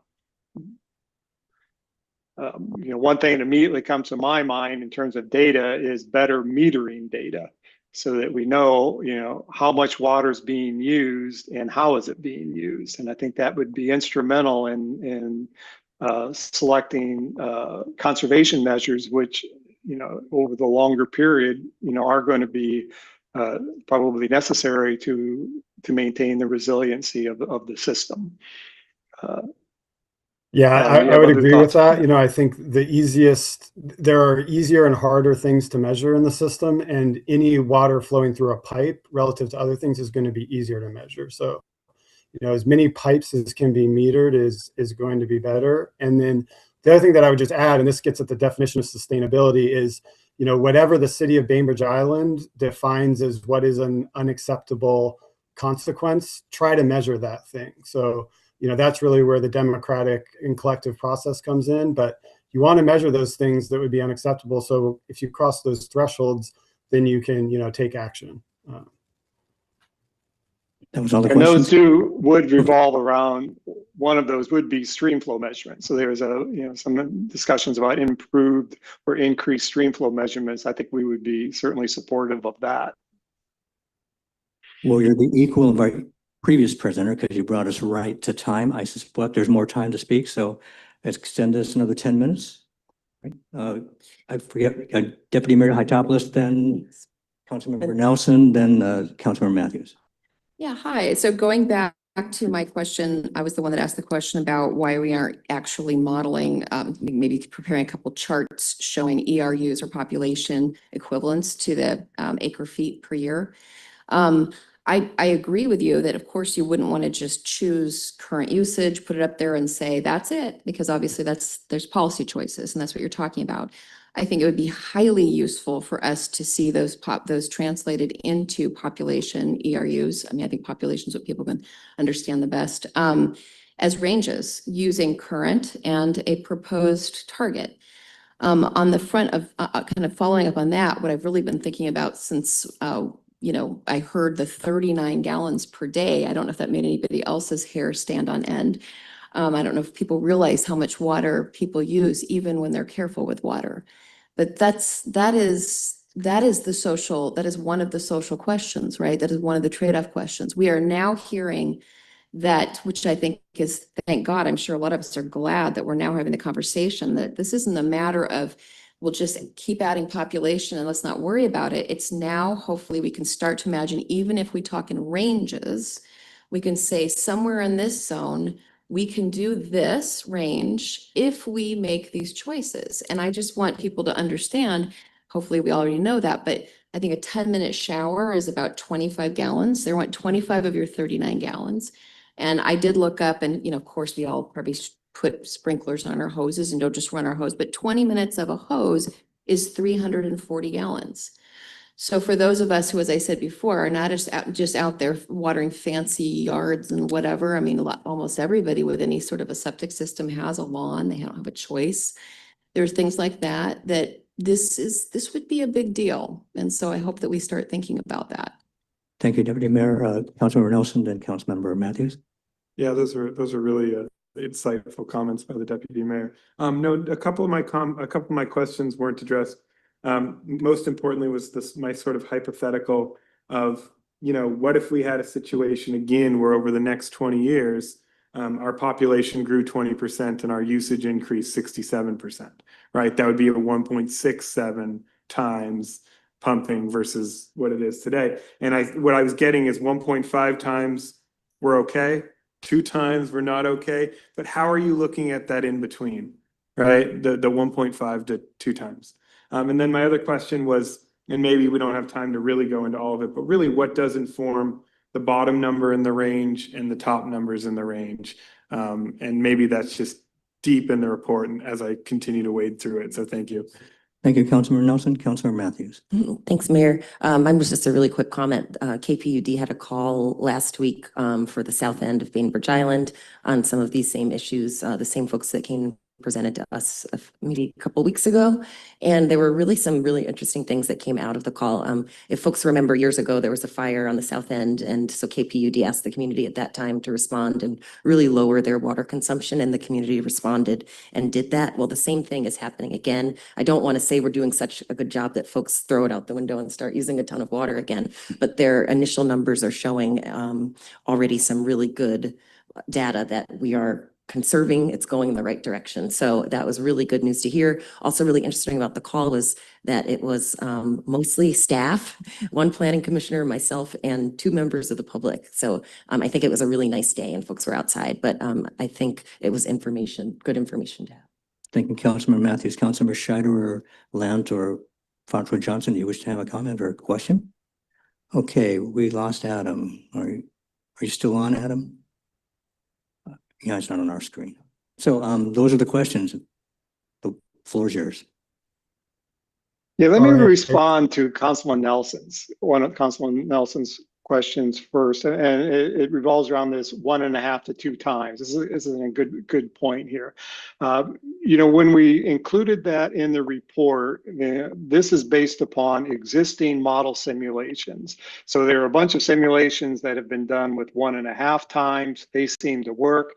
There have been some simulations done with 2 times. They tended to not work in terms of saltwater intrusion. And so we haven't gone and tried to tease out where it falls in between those, nor would we want to, because the uncertainty is probably, large enough so that if we came back and said it would be, 1.72 or something, it just wouldn't be very meaningful. But so I know that's not very satisfying, but there is a limit that that you're going to reach. We don't know what that limit is, but yeah, somewhere over 1.5 based upon the models. But there's a lot of uncertainty in that number. So yeah, I think that dovetails too with the second question. or I guess maybe it was the first question, but about where is this range for the sustainable yield coming from? And that's coming from the uncertainty in the system, and in particular, the recharge. So the groundwater system is very sensitive to recharge, and also recharge is one of the more uncertain components in the system. So a lot of that kind of broad range that we're seeing in the sustainable yield estimate, that's because we have a very broad range of existing work on what the actual recharge number is. And so also, I think it's important, from that sustainability lens, recharge lens, to say, okay, maybe at 1.5x we're okay, and there's some modeling to suggest that, but those very same models are very sensitive to the recharge. And so we want to just make sure we're bringing it back to the kind of big conclusion that we can't say definitively whether current pumping is sustainable or unsustainable. There is some uncertainty there. Very good. So, thank you so much for your really comprehensive plan. I won't use that word, comprehensive plan. Very thorough plan. That has a different meaning here, doesn't it? And I'm sure we reflect, and I'm sure I'm speaking on my colleagues for how much we appreciate your expertise and your effort. And I want to thank my colleagues for some very focused and very interesting and thoughtful questions. I think we learned a lot tonight. So there is a motion to be made. Councilmember Franklin Johnson. I move to forward the groundwater management plan to the June 9th, 2026 regular city council meeting for adoption. Second. Moved by Councilmember Franklin Johnson, seconded by Councilmember Lant to move the groundwater management plan to the June 9th, 2026 regular city council meeting for adoption. That's the motion. Was there a date mentioned? Discussion. Councilmember Nelson, then Deputy Mayor Thomas. Yeah, just a quick question. I guess a point of information is, do we need to make a motion to set the sort of public engagement hearing or public engagement event? If I may, I'd like to invite Christian Berg back to the podium to announce when it is that we're planning our public engagement, and then also apologize for including a date in error in the motion when I think we may need one more meeting at council. So Councilmember Fantroy Johnson, I apologize for that. I think that Christian can tell us when the public engagement is planned, and we'll plan to bring this back to another council meeting after that, and then aim for adoption before the end of June. We have sure, yeah. We have a couple more slides on this if you're interested. You could skip ahead. So we do have an open house on the books for May 27th from 6 to 7:30 right here. And we have a couple things we'd like to focus on. I don't know if you would like me to go through them or just the date. Just the date, okay. Deputy Mayor Thomas. Yeah, I just wanted to, again, I actually wanted to thank Keita Waters. I did completely being intensely interested in asking questions, did not. And it is just, I've been on city council for I don't know how many years now. I don't know, 10? I don't know. And it's just really been a pleasure having you. And with the fact that we have the data so clearly available to even wrestle with is just a wonderful thing and a relief. And thank you. So to the motion maker, you want a quick amended to that, just future date instead? I'd like to amend that motion to a future date. Second? Second. The maker of the motion has amended it to have this be on a future date, seconded by Councilmember Nelson. Any further discussion? All in favor, please say aye. Aye. Opposed?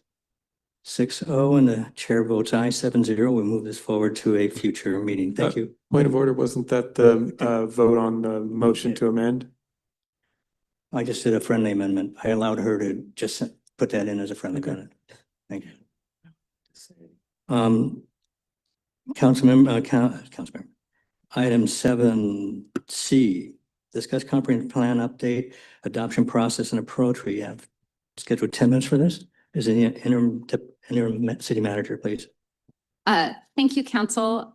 Another item I'm very happy to introduce tonight, the agenda item to have a more detailed suggestion of an item we touched on last month in April on how the city council can approach the review of the comprehensive plan update.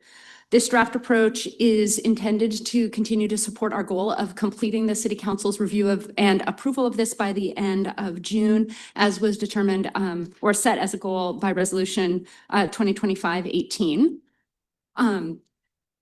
As a general approach, I just want to say that we expect that all elements and in plans incorporated by reference will be introduced at least twice to the council, depending on the level of, or so for the introduction, the first time you see an item or a plan, we'll put that on regular business, and in the packet, we will provide the strike through and underline version. This isn't exactly what's on the slide. There's just, we'll provide the strike through and underline version as we did today with the introduction and the cultural and human services elements.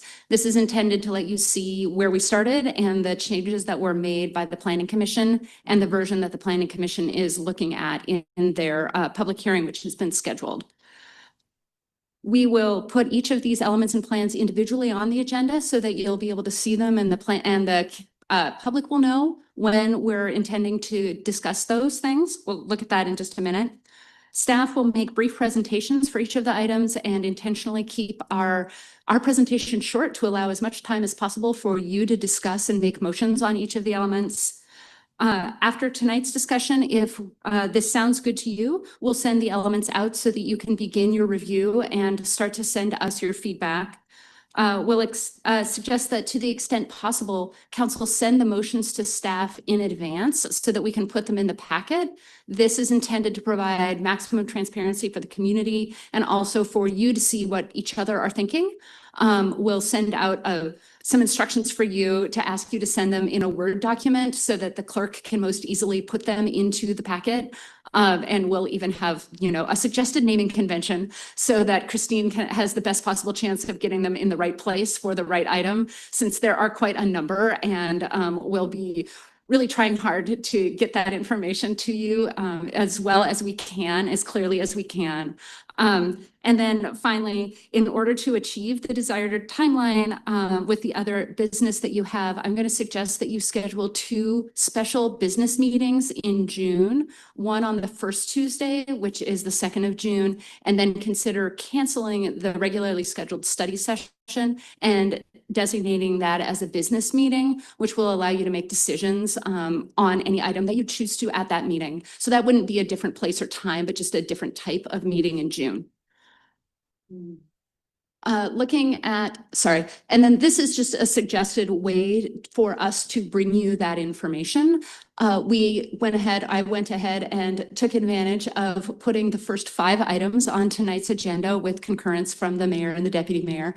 And I also got some input from planning commissioners. And so we're starting here with items that have been thoroughly discussed or received relatively few changes from the Planning Commission, and also items that are not required by the GMA, or the Growth Management Act for the comprehensive plan. Also, there are 2 plans incorporated by reference that are introduced today. So you have a chance to look at those plans and provide us feedback before their respective elements come through. Then we continue next week with the environmental, economics, and capital facilities element. These are also items which didn't receive too many changes from the Planning Commission. We'll provide those to you and hope that you can send motions in advance if possible. And then towards the end of May and into June, have items which did receive more discussion, more changes from the Planning Commission. In some cases are still potentially being changed by Planning Commission. And so we're scheduling those later. You'll notice that I did show a meeting on the 2nd of June. If you choose not to schedule that meeting, I'll adjust the calendar accordingly. And then here's just a meeting summary just for your reference. So with that, I will turn it over to you to see if this works for you, if you'd like me to make any adjustments. Thank you. And City Manager, first Councilmember Franklin Johnson, then Councilmember Nelson. And I move it to Councilmember Nelson. Yes. Democracy in action. I had obviously asked to try to extend this deadline, but we all agreed not to. So I actually really like the schedule. I think that the interim city manager did a great job with this. I think there's 2 things I would point out. I would ask, and this is sort of a friendly request, that we not take any formal action on the three elements tonight, except to sort of move them to a future meeting, simply because we have the Planning Commission's public hearing on Thursday. And I don't want us to sort of front run that, just as a matter of process. And then the second one is the consider request to develop land capacity analysis and infrastructure capacity full build out. Those are requests that I had made. The portion that is infrastructure capacity, and I said this to the interim city manager, I think that, and I put it in the motion, that should be included with the capital facilities element discussion. And so that can kind of make a little bit less to discuss on that one. So those are my points. I am in favor of this schedule. It's a little bit rigorous, but I think we're towards the finish line. Let's get it done. So Thank you, Councilmember Nelson. Deputy Mayor Hytopoulos. Yeah, so I do have concerns about the fact that the housing element, the land use element, and the Winslow sub-area plan are all going to be worked on us on just June 2nd, with the possibility of moving it to June 9th, which I assume will actually happen too with some sort of follow-up. And so the idea, a couple things, if we are seriously going to take on all of those on one day, which is the meat and the everything of the comp plan this cycle, I don't think that should be a business meeting. That should be a study session. And it should be entirely dedicated, going back to how we did things like with the shoreline master program and so forth, and where the council can actually just like roll our sleeves up and spend like 3 hours going through the most important elements of, again, this cycle. And then we can move forward after we've had our motions and see. I mean, we can, first of all, we can just be clear, we can actually make motions. We could make tentative motions to make it feel better for the public as well. And then we could come back on the 9th. We could get public comment on where we wound up on the 2nd and do any further, kind of tweaking we need to do. I would feel much better about that, just from a, working process all the way around perspective, and definitely providing adequate time for these three elements. Thank you, Deputy Mayor Hytopoulos, Councilmember Bradley Johnson, and Councilmember Scheider. I can support that, but I mean, I don't see why. So, see if I understand what you're saying. Instead of this just being a regular, a special meeting, you want it to be just a regular business meeting. No, you want a study session. But are we talking about taking action on these items then? If it's a study session with action items? So you can go ahead.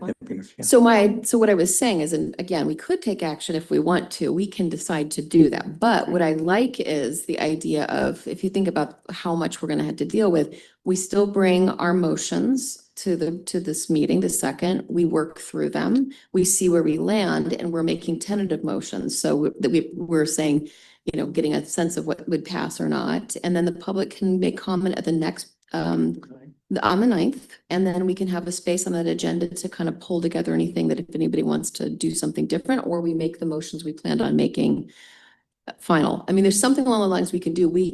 From a process perspective, legally, we can do that. And I just think it would be better than us having to, are we going to have public comment on the 2nd at the same time that we're going to be doing all this work? Or are we going to tell the public, no, it's a business meeting, but we're not having public comment? And this is why the original idea behind study sessions was much more like we, again, roll up our sleeves and we're working, because we don't have standing committees anymore. So that's what I'd like to see. And I guess I wanted to just add one thing while I have the floor, and then I'll shut up. That is that I definitely agree with the proposal that we do everything we can to bring our motions, or to provide our motions for the packet. I think that we need to do that in good faith, but there should not be an absolute requirement that somebody couldn't bring an additional motion day of. We have to have faith in each other, but it's just too important to be hamstrung like that. Okay, yeah, I agree with that. Councilmember Scheider. Thank you, Mayor. I think I agree with Deputy Mayor Hytopoulos. Understanding that, I don't know, it sounds to me like the real difference between the June 2nd meeting, whether it's a study session or a special business meeting, is the public comment, yes or no. I would certainly like to see us have the option of moving forward with these items as a decision. And what I would love to see in the packet is to have two potential motions. One is here's what it looks like to move it forward. And here's another one that looks what it looks like to move it for further discussion. And that we could act on either one. So I agree. I wouldn't want our time being completely taken up before we've had a chance to digest all of this with, with public comment. So if that's included in what you were saying, Deputy Mayor, then I'm very supportive of calling it a study session where we potentially could make decisions. Thank you, Councilmember Schneider. Councilmember Matthews. Thanks, Mayor. Then Deputy Mayor Gonzalez. Thanks, Mayor. Yeah, I think I agree with Deputy Mayor's plan. I'm thinking back to, I think it was a December meeting and maybe one in February where we got lots of work done in study sessions. And they were really helpful. So I think that works for me. The only difference I would have is I actually think it's a great idea to take public comment, just because we're getting to this last final part. We're going to have the public hearing at Planning Commission this week. But then I think the benefit of it being special, we would have taken public comment. So I don't know if it's something we can do in a study session, just allow for those public comments since we're getting to the end. Deputy Mayor Hightower. Yeah, I will just say from my experience with some of these really big projects like this, at some point we have to make space to work. And so you're right. There's going to be a public hearing that's going to be at Planning Commission. We're going to always have regular public comment. We're talking about having public comment on these items on the 9th. And unless I'm mistaken, this entire thing we're pulling together will then go through a public hearing. Am I wrong? Just want to check with Andrew, right? So then all of this will then have a public hearing. So I feel like it's like that, kind of like at some point we just have to say, because we open the door, we could wind up with 90 minutes of public comment. So yeah. I hope that wasn't a wish. Councilmember Johnson. So I guess I'm wondering, is there, we don't need a motion for this. We're just amending the schedule to make the meeting a study session instead of okay. We don't need a motion on that. We're just, yeah. So is that the feeling of the whole, that we will change that? Understood? Very good. Okay, thank you very much. Thanks for the discussion. Item 7D, consider introduction to the comprehensive plan as a 20-minute plan. Interim City Manager, thank you. Thank you, Mayor, and thank you, Council.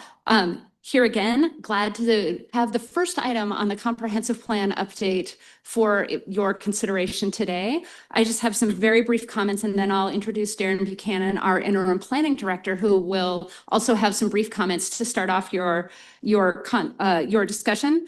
The introduction to the comprehensive plan provides context, details about the Bainbridge Island community, and a summary of the process for the update.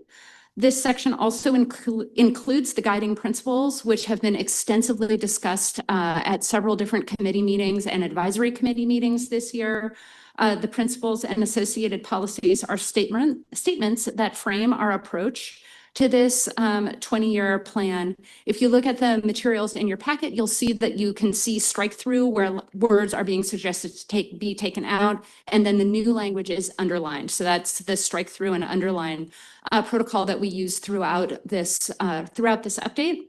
With that, I'll introduce Darren Buchanan, who will provide brief comments to support your discussion and highlight some of the changes that have been made. Thanks, Darren. Thank you, Interim City Manager. Thank you, Council. Darren Buchanan, Interim Planning Director. Just a brief background of what got us here to where we are today. So the periodic update was due in December of 2024, December 31st, excuse me. Because of this, the Council adopted a resolution in November 2025-18, directing the Planning Commission and staff to make progress on completing the plan update to City Council, so that City Council can work on plan adoption by June 30th of 2026. State law requires local comprehensive plans to look out 20 years into the future, plan for population, housing, and employment, and amounts of which are established by state regional agencies.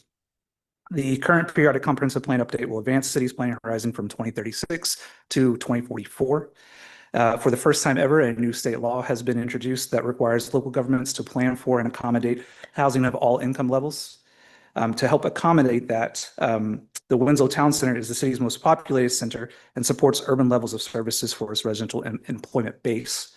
The 2044 comprehensive plan will focus that population and employment growth primarily in the Winslow area. This is in keeping with the city's current long-term growth strategy, which supports new population and employment in the Winslow area and conserving the sensitive environmental, while conserving the sensitive environmental areas, the open spaces, and the forests outside of the Winslow Town Center. A sub-area plan for the Winslow Town Center is a key component of the comprehensive plan and part of the comprehensive plan update, Planning Commission has reviewed and provided recommendation on all sections of the comprehensive plan and the goals and policies of the Winslow sub-area plan. In accordance with the resolution 2025-18, only those updates that are essential to complying with the state comprehensive plan mandates were considered. This did result in some of the work items being deferred to a time after adoption of the comprehensive plan. There are maps and supporting graphics that have been prepared among the elements that you'll see throughout the time that they come presented to you to help council with the review. There's also additional information about the update on the comprehensive plan that can be found on the project websites page on Engage Bainbridge, as well as on the comprehensive plan page located on the city's website. And that brings us to the now. So where council begins its review and recommendation of the citywide comprehensive plan. So we start with the introduction chapter. We also have the cultural element and the human services element, as interim city manager mentioned previously. Changes shown reflect only central changes to each chapter in the strikeout and underline form. Strikeout meaning represents languages that are proposed to be removed, while underlining is language items are proposed to be added. The introduction chapter gives a brief history of the island, how the island is today. It gives a history of planning on the island, as well as how we can navigate the future of the island. The introduction chapter encompasses the vision of Bainbridge 2044 and includes the city's guiding principles, which have been updated in the presented version. This updated version is the result of a collaborative process, including members of the steering committee, which consists of some members of city council, as well as the planning commission. There's been drafts and feedback provided by the city's race equity advisory committee, and it's been reviewed by the planning commission as well. That work product is included here for council and community review as well. And finally, what the introduction helps to explain is what a comprehensive plan is and what is not. In a nutshell, a comprehensive plan is basically a policy statement that provides important direction on a variety of city actions. What it is not a land use control and is not designed or intended to be applied directly to development permits. Thank you very much, Councilmember Matthews, then Deputy Mayor Hitopoulos, then Councilmember Lamb. Thanks so much, Mayor. So how are you wanting to do? Are you wanting us to make motions with any changes or? Well, the motion for tonight is to move it forward. Is that correct? Okay. Yeah. Good. What you can do? You want to do so? Go ahead. Councilor Matthews. Go. I was gonna say, I think that we talked at the agenda setting meeting about that because we're just kind of getting going, we didn't have the time to have motions ready, but we could get feedback now. Okay. We are absolutely happy to take feedback or motions if anyone has those ready. I think we are expecting to bring this back at least one more time for another review. Okay. But if you have things that you would like us to get started on, we're happy to hear those. Okay. Thanks, City Manager. Okay. Well, first of all, thank you so much, Darren. It's great to have you with us as interim planning director. You've done lots of great work with Planning Commission, and so I'm glad to have you here. We are at this point, it feels almost like we've been waiting for like a holiday morning, Christmas morning, Hanukkah, whatever you celebrate, and here we are. So it's really wonderful to see the comp plan work start to get done and go through these elements. And I just want council to be aware of how much work Planning Commission has put into this. So hopefully these are policy decisions that we're looking over, but we don't have to recreate the wheel. So that being said, I just had a couple things in this introduction. I had the question in my notes into Pino, and then our public commenter, Ron, mentioned that. So I was wondering if, I don't know if it should be a motion, but just if we could add a mention of the Point Elliott Treaty of 1855. And if we could add in the section that says commercial agriculture centered on strawberry farms developed by Japanese immigrants, we could add into there some of the work done by the our Indepino population. So I think it's like commercial agriculture centered on strawberry farms developed by Japanese immigrants and farmed by a growing Indepino population and some of their contributions, wonderful contributions to our community. And then I had,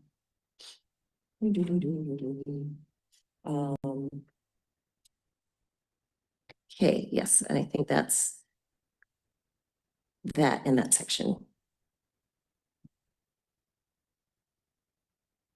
So is that a motion? Do you need motions or we're just giving? Yes, I'd suggest, these are suggestions to that. Just Suggestions are fine, right? Yeah. Okay. So Deputy Mayor, wait. Yeah. Deputy Mayor Topoulos, then Councilmember Lant, then Councilmember Nelson. Very good. I was going to just mention that with the new guide, some of the new guiding principle language, thanks to the input from REAC, we do now have references to both the Point Elliott Treaty and to the Indepino community, et cetera, in those. But I think having in the history as well is great. I just had a couple just quickies.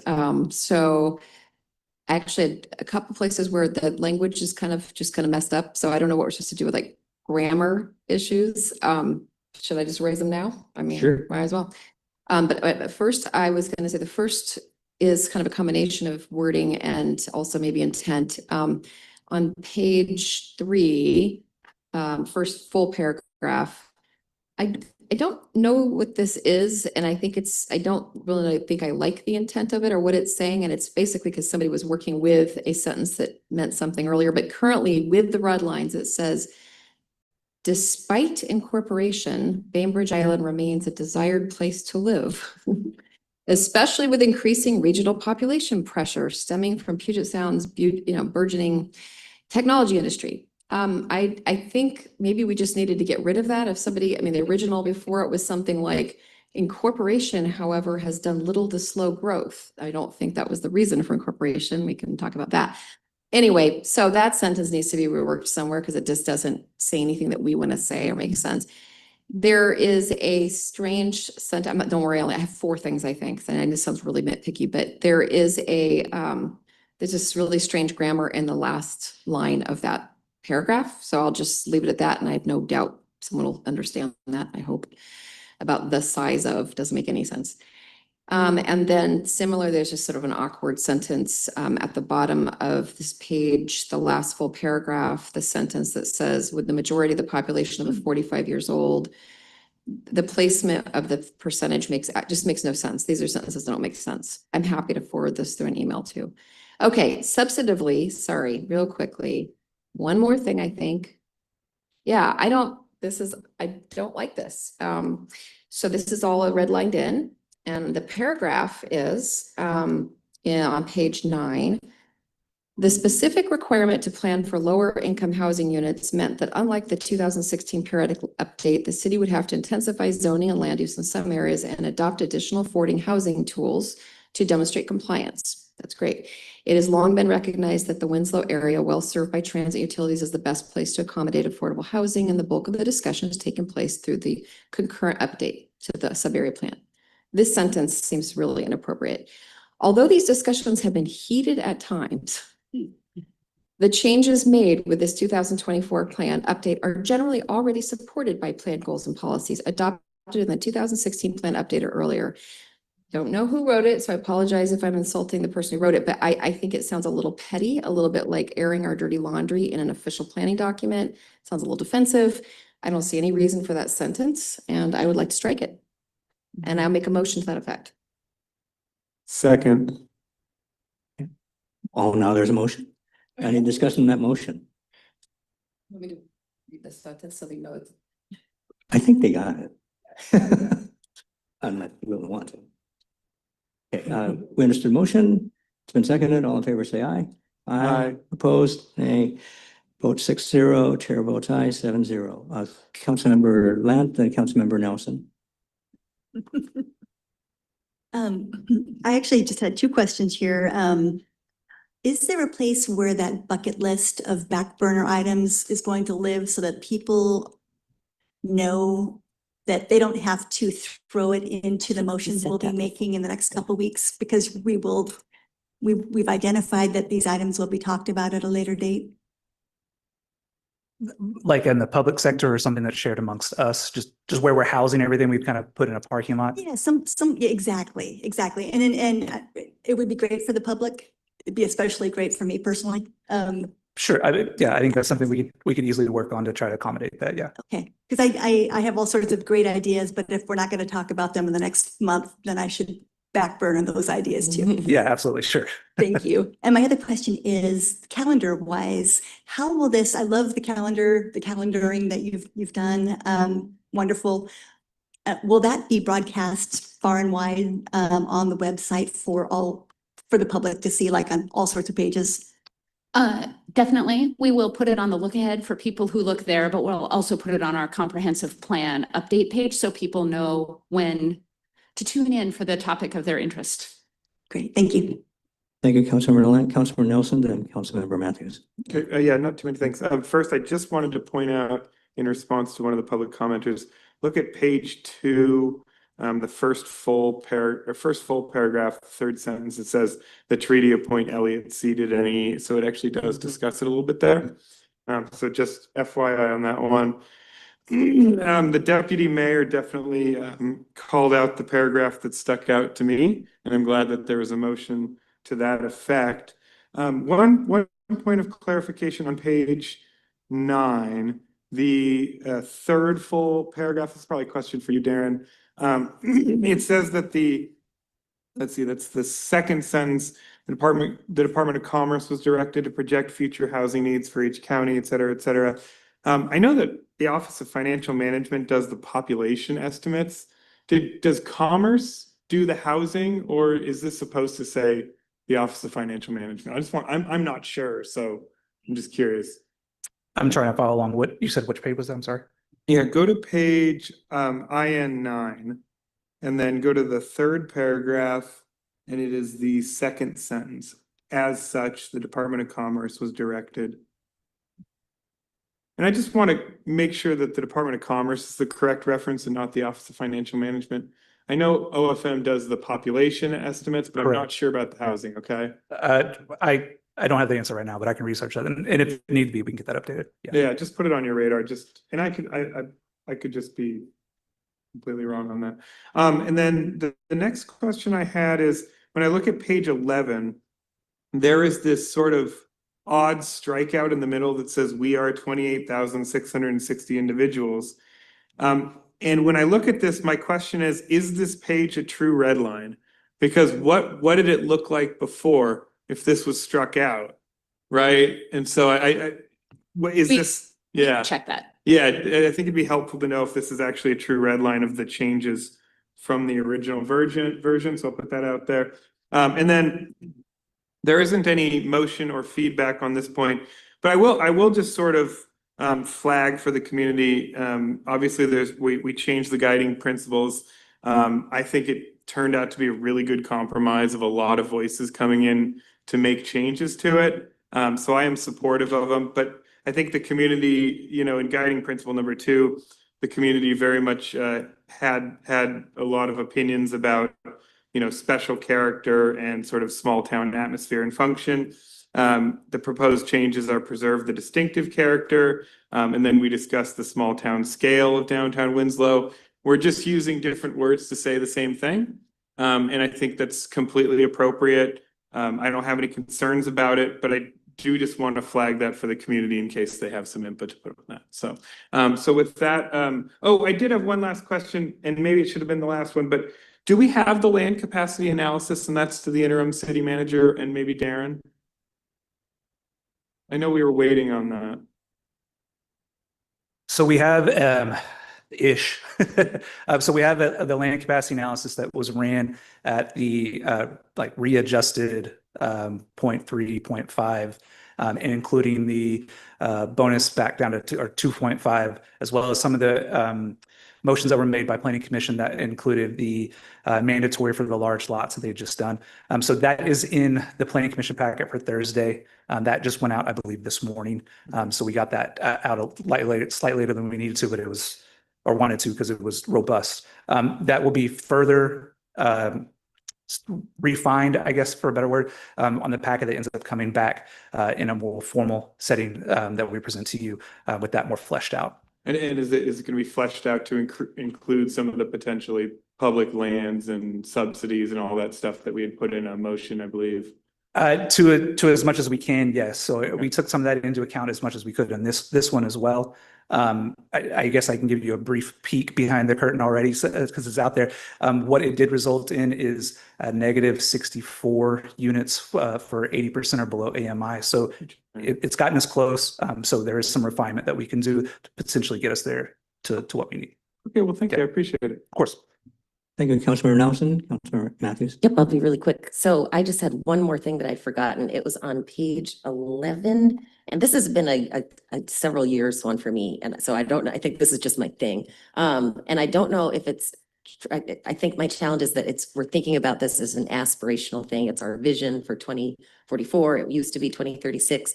And it's the paragraph that says affordable housing is available for much of the local service sector workforce.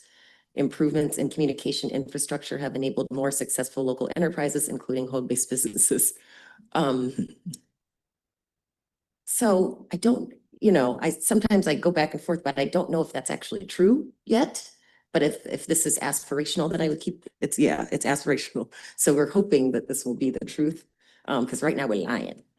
Okay, that's it. So thank you. And I'm not sure if Councilmember Brownlee Johnson spoke or if she wanted to, but okay, very good. All right. I think that was a no. Okay. Any further discussion on this topic? I do think we need a motion on this. Yeah. I think we do. Yeah, Councilmember- we are asking Councilmember for a motion, but just a simple one. Yeah, I move to forward the introduction to the comprehensive plan to a future city council meeting for consideration of approval. Second. Moved by Councilmember Nelson, seconded by Councilmember Matthews to move the introduction of comprehensive plan to a future city council meeting. Any further discussion on the motion? All in favor, say aye. Aye. Opposed? 5-0, chair votes aye, and the Councilmember Brownlee Johnson is excused absence. All right. Thank you. Thank you, Council.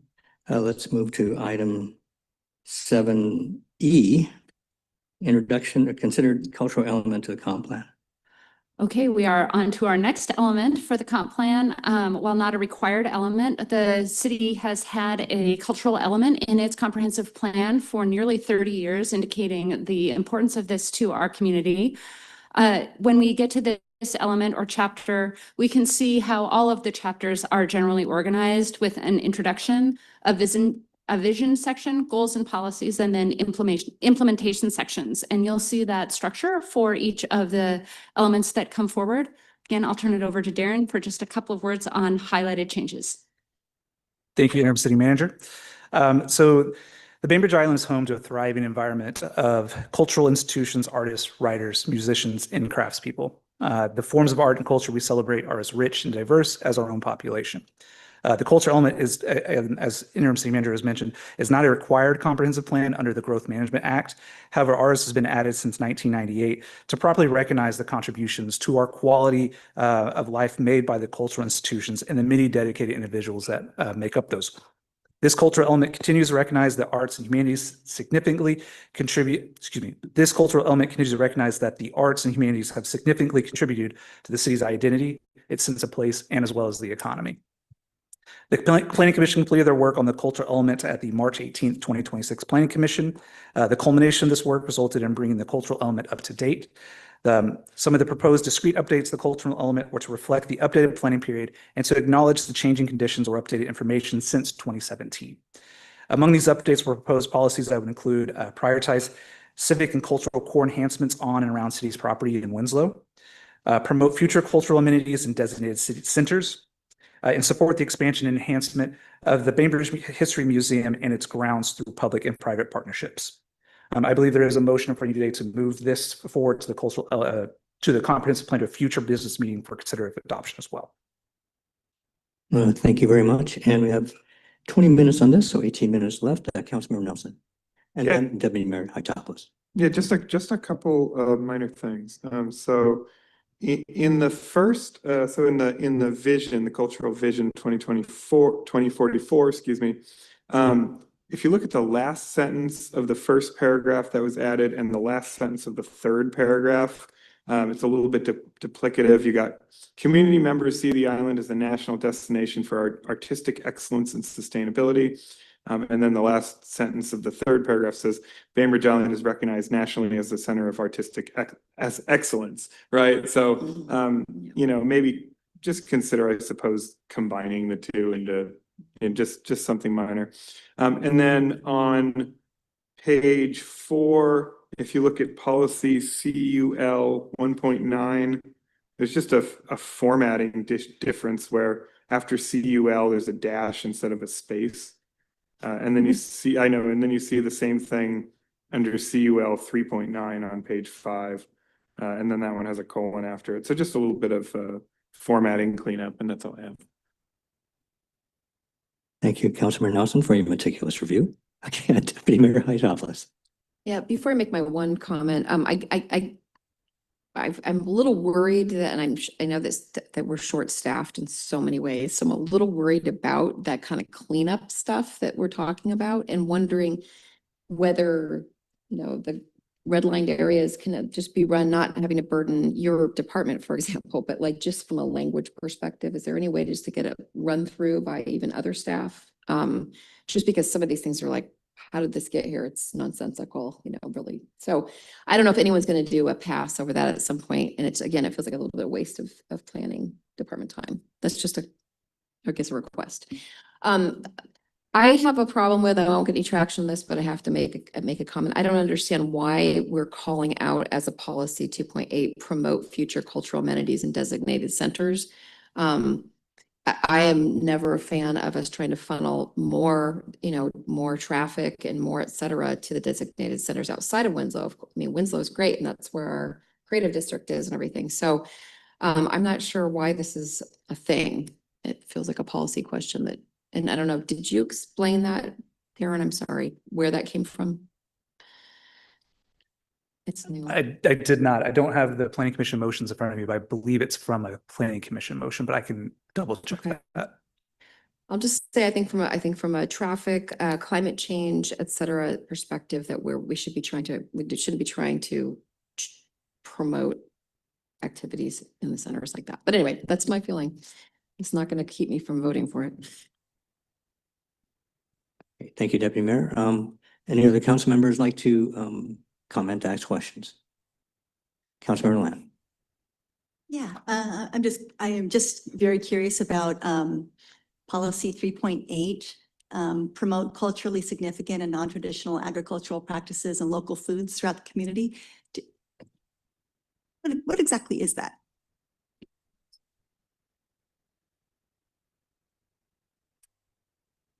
I cannot speak to that.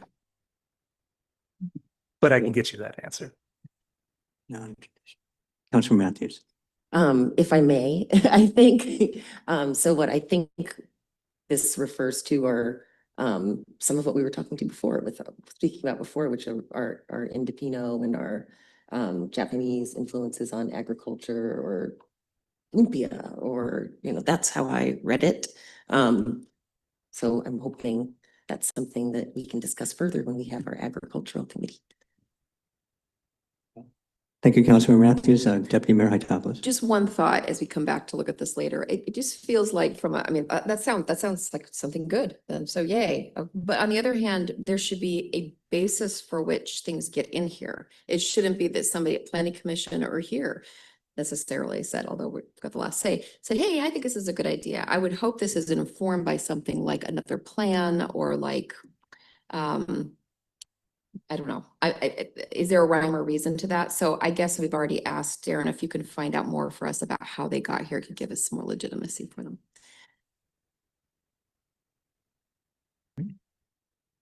Thank you. Any further discussion, or I would welcome a motion.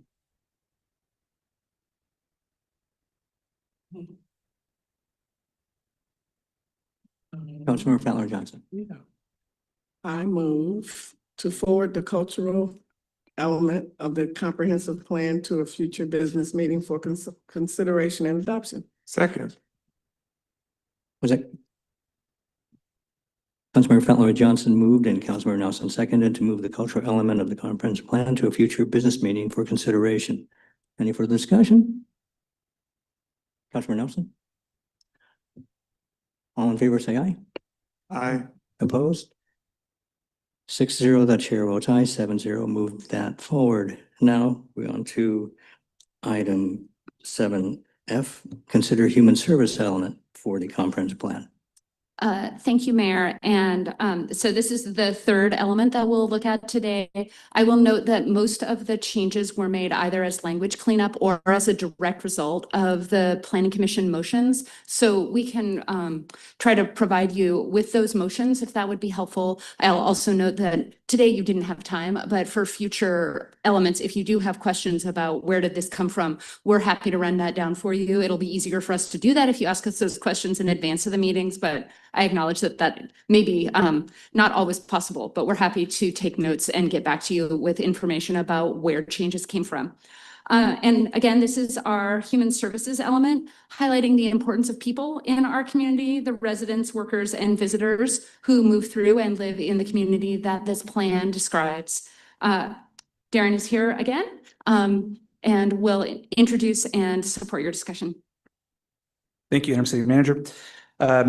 The purpose of the human services element is to provide policy direction for city actions supporting services relating to the human services needs of the residents of the city of Bainbridge Island. It serves to help to put a human face on the comprehensive plan. The Planning Commission completed their work on this human service elements at the March 18th, 2026 meeting. Again, the proposed discrete updates were to reflect updated planning period, acknowledge changing conditions and update information since 2017. The proposed update to the human service element contains limited changes. Among the updates was to add the human services vision that supporting healthcare on the island is part of human services. Some of the new policies that were added were to support adequate access to healthcare, especially for the elderly and the vulnerable groups, as well as support human service programs to community members in areas at higher risk of displacement, and also to promote specialized housing for seniors. There is a motion for in front of you today as well to move the human service element of the comp plan to a future business meeting for consideration for adoption as well. Thank you. And I believe Deputy Mayor Hytopoulos, then Councilmember Nelson, then. I was first. Oh, you were first. Councilmember Matthews, then Yeah. Deputy Mayor Hytopoulos, then Councilmember Nelson. Sorry. Thanks, Mayor. Thank you, Darren, again. So I just had a couple things on this one. I will make a motion for the next meet, when we look, because we're going to get to look at it again, but I would be really interested in seeing some language in here on canopy cover, tree canopy cover and health benefits of that, and in space. And then HS 2.9 on HS 7, support adequate access to healthcare, especially for the elderly and other vulnerable groups. I serve on the Washington State Health Board. And so this is really a mission of ours to support adequate access to healthcare for all Washingtonians. And so I would love to see the language just support adequate access to healthcare for all Bainbridge Islanders there. And those were my only two. Thank you, Councilmember Matthews. Deputy Mayor Hytopoulos, then Councilmember Nelson. I had a question but I also have a requested change. So the requested change is which, hold on, where is it? Oh my God, okay. I don't understand the sentence if we don't undo this red line. So this is HS Action 2 on page 6. And originally it said, periodically update the community needs assessment, use the results to inform city funding decisions and promote community discussion about human service needs, etc. So I definitely don't want anything here to be changed anyway. I do believe there was an addition somewhere else that suggests that we're at least supporting the updating of the human needs assessment. So maybe we don't need all of that, but we need something where what it reads now is it just says, inform funding decisions and promote community discussion about human service needs to increase empathy and understanding. I don't understand the purpose of the sentence. So originally it was the results of the human needs assessment was, and that's important, I think.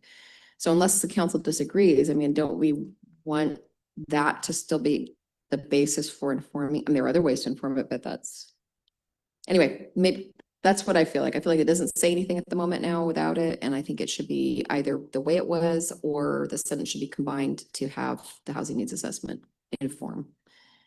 Thank you, Deputy Mayor. Did you have? I guess I'd like, I could see if there's. Get a sense of the motion.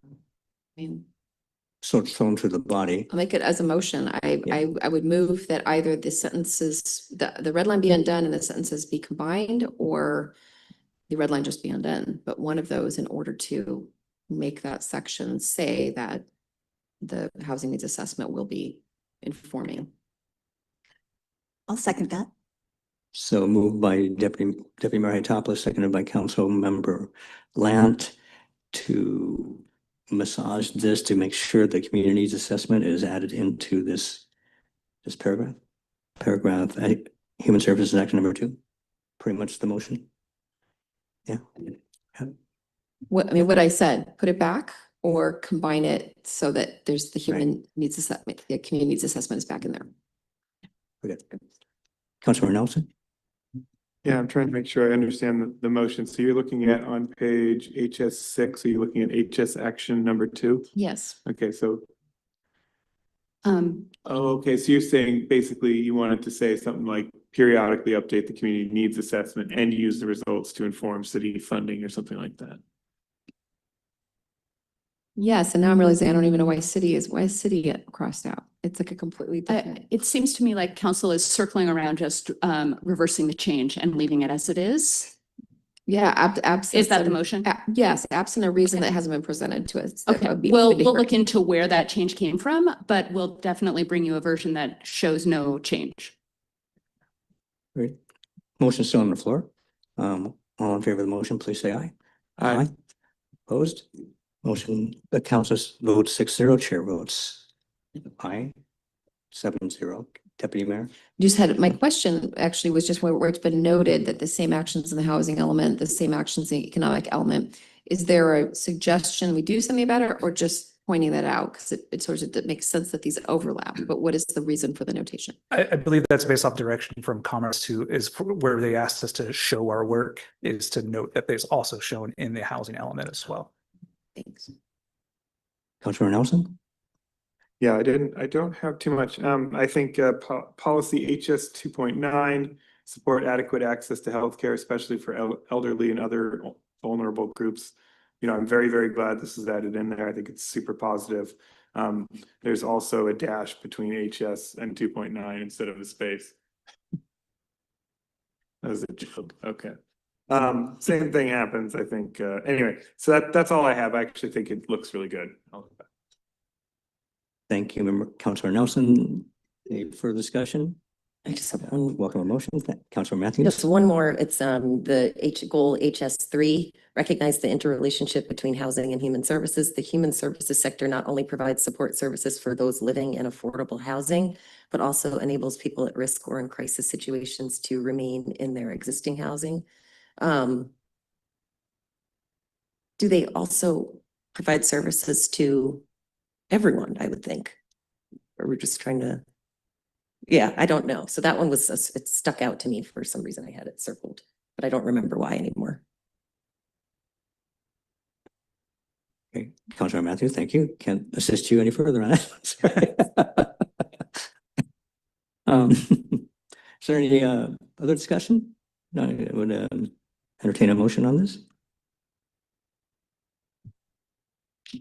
Anyone? All right, I moved to forward the human services element of the comprehensive plan to a future business meeting for consideration of adoption. Second. Moved by Councilmember Nelson, seconded by Councilmember Lant to forward the human services element of the comprehensive plan to a future business meeting.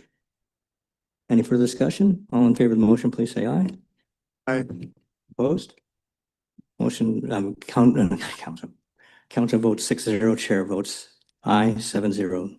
Let's move to item 7G, consider the island-wide mobility plan. Good evening, Council. I'll just say a couple of words of introduction and then welcome our Sustainable Transportation Coordinator. coordinator, Hannah Betcher, to present the plan to you. The Island-wide mobility plan is one of the plans that is incorporated by reference into the comprehensive plan, in this case as part of the transportation element. The Island-wide mobility plan, or IWMP, as presented today, is the result of nearly 2 years of work to combine two existing plans, the Island-wide transportation plan and the sustainable transportation plan. There's been extensive community process in putting this together, including meetings this year with the Planning Commission. Staff has accepted comments and made changes throughout the development of the plan. Parts of those comments are shown in the plan.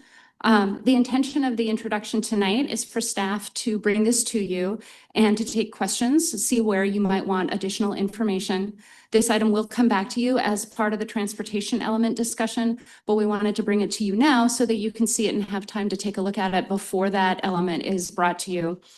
As a plan incorporated by reference, I will note that it can be updated, which we expect will happen in alignment with the capital improvement plan this fall, and also potentially as part of the work of the Mobility Advisory Committee, which has just started to meet.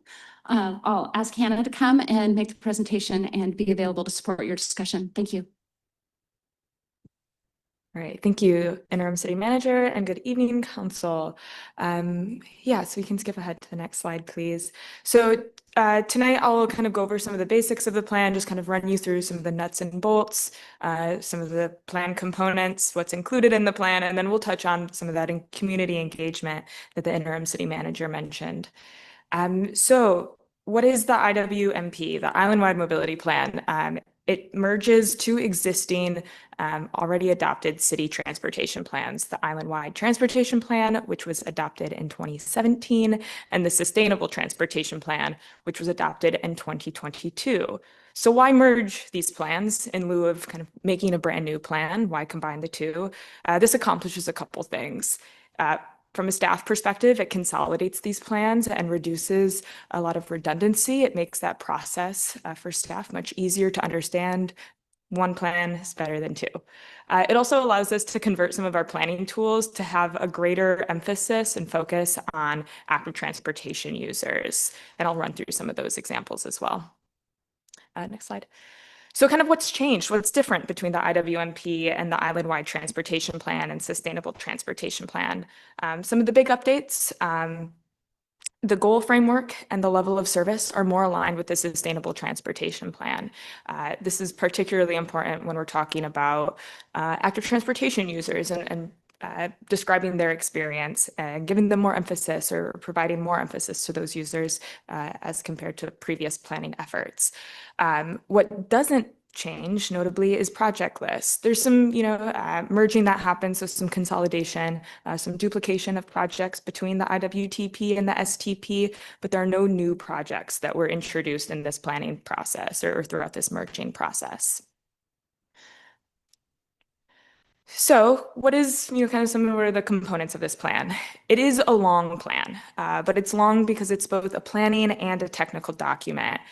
It both establishes a vision for where the island is headed in transportation planning, but it also provides kind of day-to-day planning tools for city staff. So it is trying to accomplish a lot of things. Next slide. And kind of the technical side of the plan, the part of the plan that staff uses a lot is level of service standards. And this plan kind of moves us towards creating a vision for all modes. So it establishes a level of service for not just drivers, not just for roadways, but also level of service for bicycles and pedestrians and the facilities that they use. And I'll talk at greater length about the bicycle level of service because that's kind of where we've seen our biggest updates in this plan. So next slide, please. The level of service that's adopted for bicycles is referred to as bicycle level traffic stress. And what this does is instead of focusing on facility typology or the type of facility that is built, it instead focuses on the experience of the user. So this is quite a big shift compared to previous planning efforts that instead of saying, on this road to meet our level of service, we have to have a shoulder or a bike lane or whatever kind of facility type. Instead, this bicycle level of stress as a level of service standard says that on this roadway, we want riders to feel comfortable. We want riders of this variety of riders, so say all ages and abilities. We want them to feel comfortable on this road or on other roads. We don't have that same level of service standard. And how that level of traffic stress is determined is through the matrix is there, that chart on the slide, and it combines traffic speeds, traffic volumes, as well as some fine-tuning variables that we introduced kind of unique to the island. So in some cases that might be blind curves or a high volume of driveways, things that would introduce additional stress to riders. So you'll see on the chart that there's more than one way to achieve some of these level of traffic stress. So it doesn't dictate a particular facility type. Next slide, please. The plan does provide design guidelines and a facility typology, and this isn't in. This is really more to create a common language for what we're talking about when we're talking about something like a separated path or a protected bike lane or a bike lane or a shoulder, right? To create some common language of how we're defining these things. It aligns with the level of service, which helps to create some continuity between these tools. Next slide, please. Finally, the plan does include a future mobility network. And this mobility network, as previously said, is just a combination of the project list that already existed in the adopted island-wide transportation plan and sustainable transportation plan. The future mobility network is prioritized, and it's prioritized based on a number of different factors, including proximity to schools, proximity to parks and other destinations, and safety metrics as well. But it prioritizes the Connecting Centers projects that were adopted by Council in 2022 as part of the Sustainable Transportation Plan as that kind of highest level of priority to keep continuity between the plans, that progress moving forward. So we're not losing all of the good work that was put into that plan. I'm going to switch gears a little bit to community engagement and the number of engagement opportunities that were available during this process of merging those two plans into the IWMP. This process started 2 years ago, December 3rd, 2024. We had our first opportunity for the Sustainable Transportation Coalition, which is a coalition of partners on the island, including the senior center and the schools, the park district. They all had an opportunity to take a look at this plan before it was even in a document format. So they gave input on the prioritization variables and how that merging process was to happen. It also went to this body, it went to City Council in 2025 in June, and then had 2 touches at Planning Commission just recently. In total, there was over 200 comments logged, so we did get quite a bit of good feedback. All those comments are included in an appendix to the plan. So how is this community engagement used? How did it influence the document that you see in your packet? A couple different things. We heard that intersections didn't get enough attention, so we put together some intersection design guidance to kind of carry those safety features that we're proposing in the linear treatments in the sidewalks and the bike lanes to carry those through the intersections. That was a theme we heard a lot during our community engagement. It also allowed us to change that level of traffic stress map to incorporate what people wanted, right? Not just what was going to result based on the projects in the plan, but if there were certain corridors that people thought, no, this should be a lower level of traffic stress because kids are maybe biking to the park that's nearby or a school that's nearby. So we were able to accommodate those pieces of feedback as well. Next slide, please. And so this is also kind of related, right? Like kind of what's changed between the versions of this plan. This plan has been around now for a little while and we've taken it to multiple different bodies. So I did just want to include that, this process has been iterative. The staff have really responded to comments that we've received from not just the public, but also the Planning Commission. So we've modified some of the maps and strengthened some of the role that neighborhood centers play in this mobility network. So there, all of these changes that have been made both between the separate documents and within the IWMP have been tracked and logged. So those are available for you to look through and to dive into. And then some recommended next steps. Some of this is actually, I apologize, some of these slides are recycled. So the suggested action here doesn't quite align with the schedule that was brought forward to you earlier tonight. But the next steps would be to adopt this plan and then also to make some ordinance changes to reflect that new level of service standard. And that's all I have for you tonight. Thank you. Well, thanks so much. Councilmember Matthews, then Councilmember Lant, then Councilmember Scheider. Thanks, Mayor. And thank you so much, Hannah, for your presentation. I'm really excited to hear that the Mobility Advisory Council will get a chance to look at this in the future, and that updates are possible. And we've seen this plan many, many times now. And I know Planning Commission passed it when they did their adoptions the other night. So I don't have much to add other than thank you for all the work that the community has done and for all of the engagement opportunities. And the public commenter earlier, it was really great to hear her support from someone on the Mobility Advisory Council with the caveat of funding. And so that's where this all comes down to is what it's going to cost the community and what the community gets. And so I think the desires are for us to have safety. I know we hear lots of, just all we need are my brain tonight, shoulders, simple shoulders. And I think that sometimes we have to look at where we do get this funding, and sometimes the funding comes from grants, and they do have requirements for apparatuses that are safe and good for all ages and abilities. And sometimes those have certain structures that go along with those. So I think we just have to balance our community needs, what we can pay for with what is realistic. But thank you for all of your work. Thank you, Councilmember Matthews. If I remember my order right, it was Councilmember Lant, then Councilmember Scheider, then Councilmember Nelson. Thank you. All right. Thanks, Mayor. Thank you for this body of work. It's very ambitious. It's very ambitious. I am curious, the level of service standards, are they the national standards, or like what is the standard that the LOS that we're employing here? And I guess you can answer however that works. That's a question for me.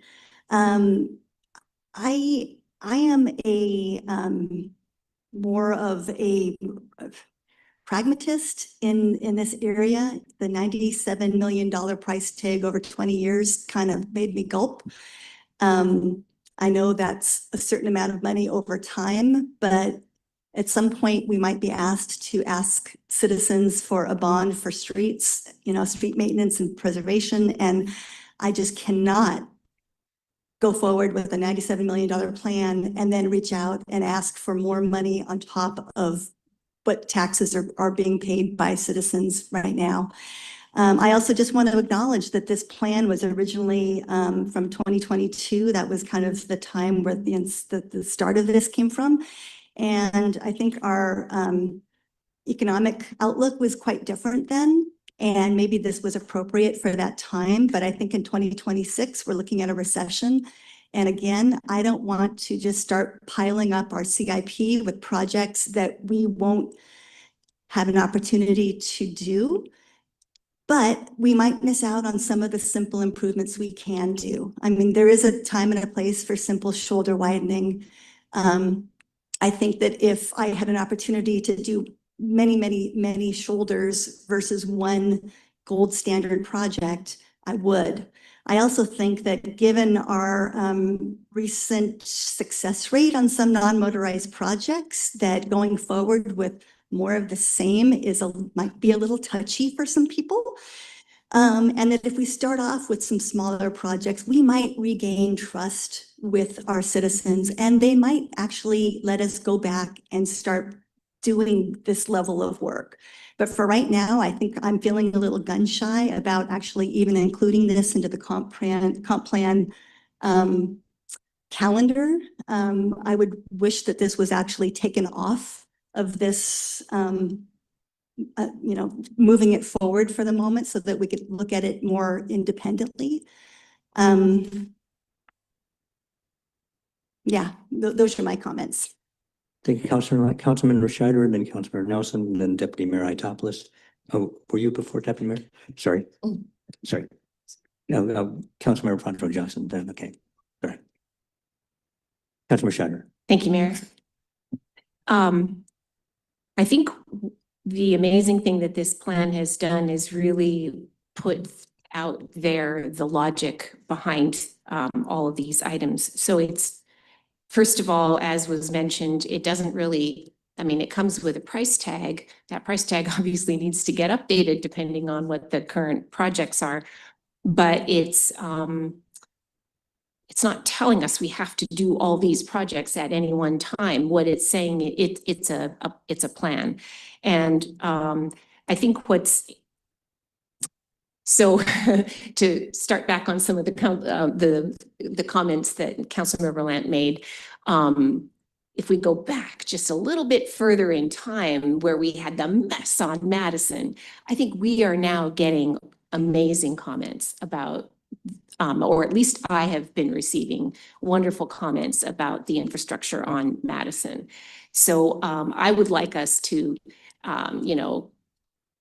let the community weigh in on what Eagle Harbor feels like after the mess has been cleaned up.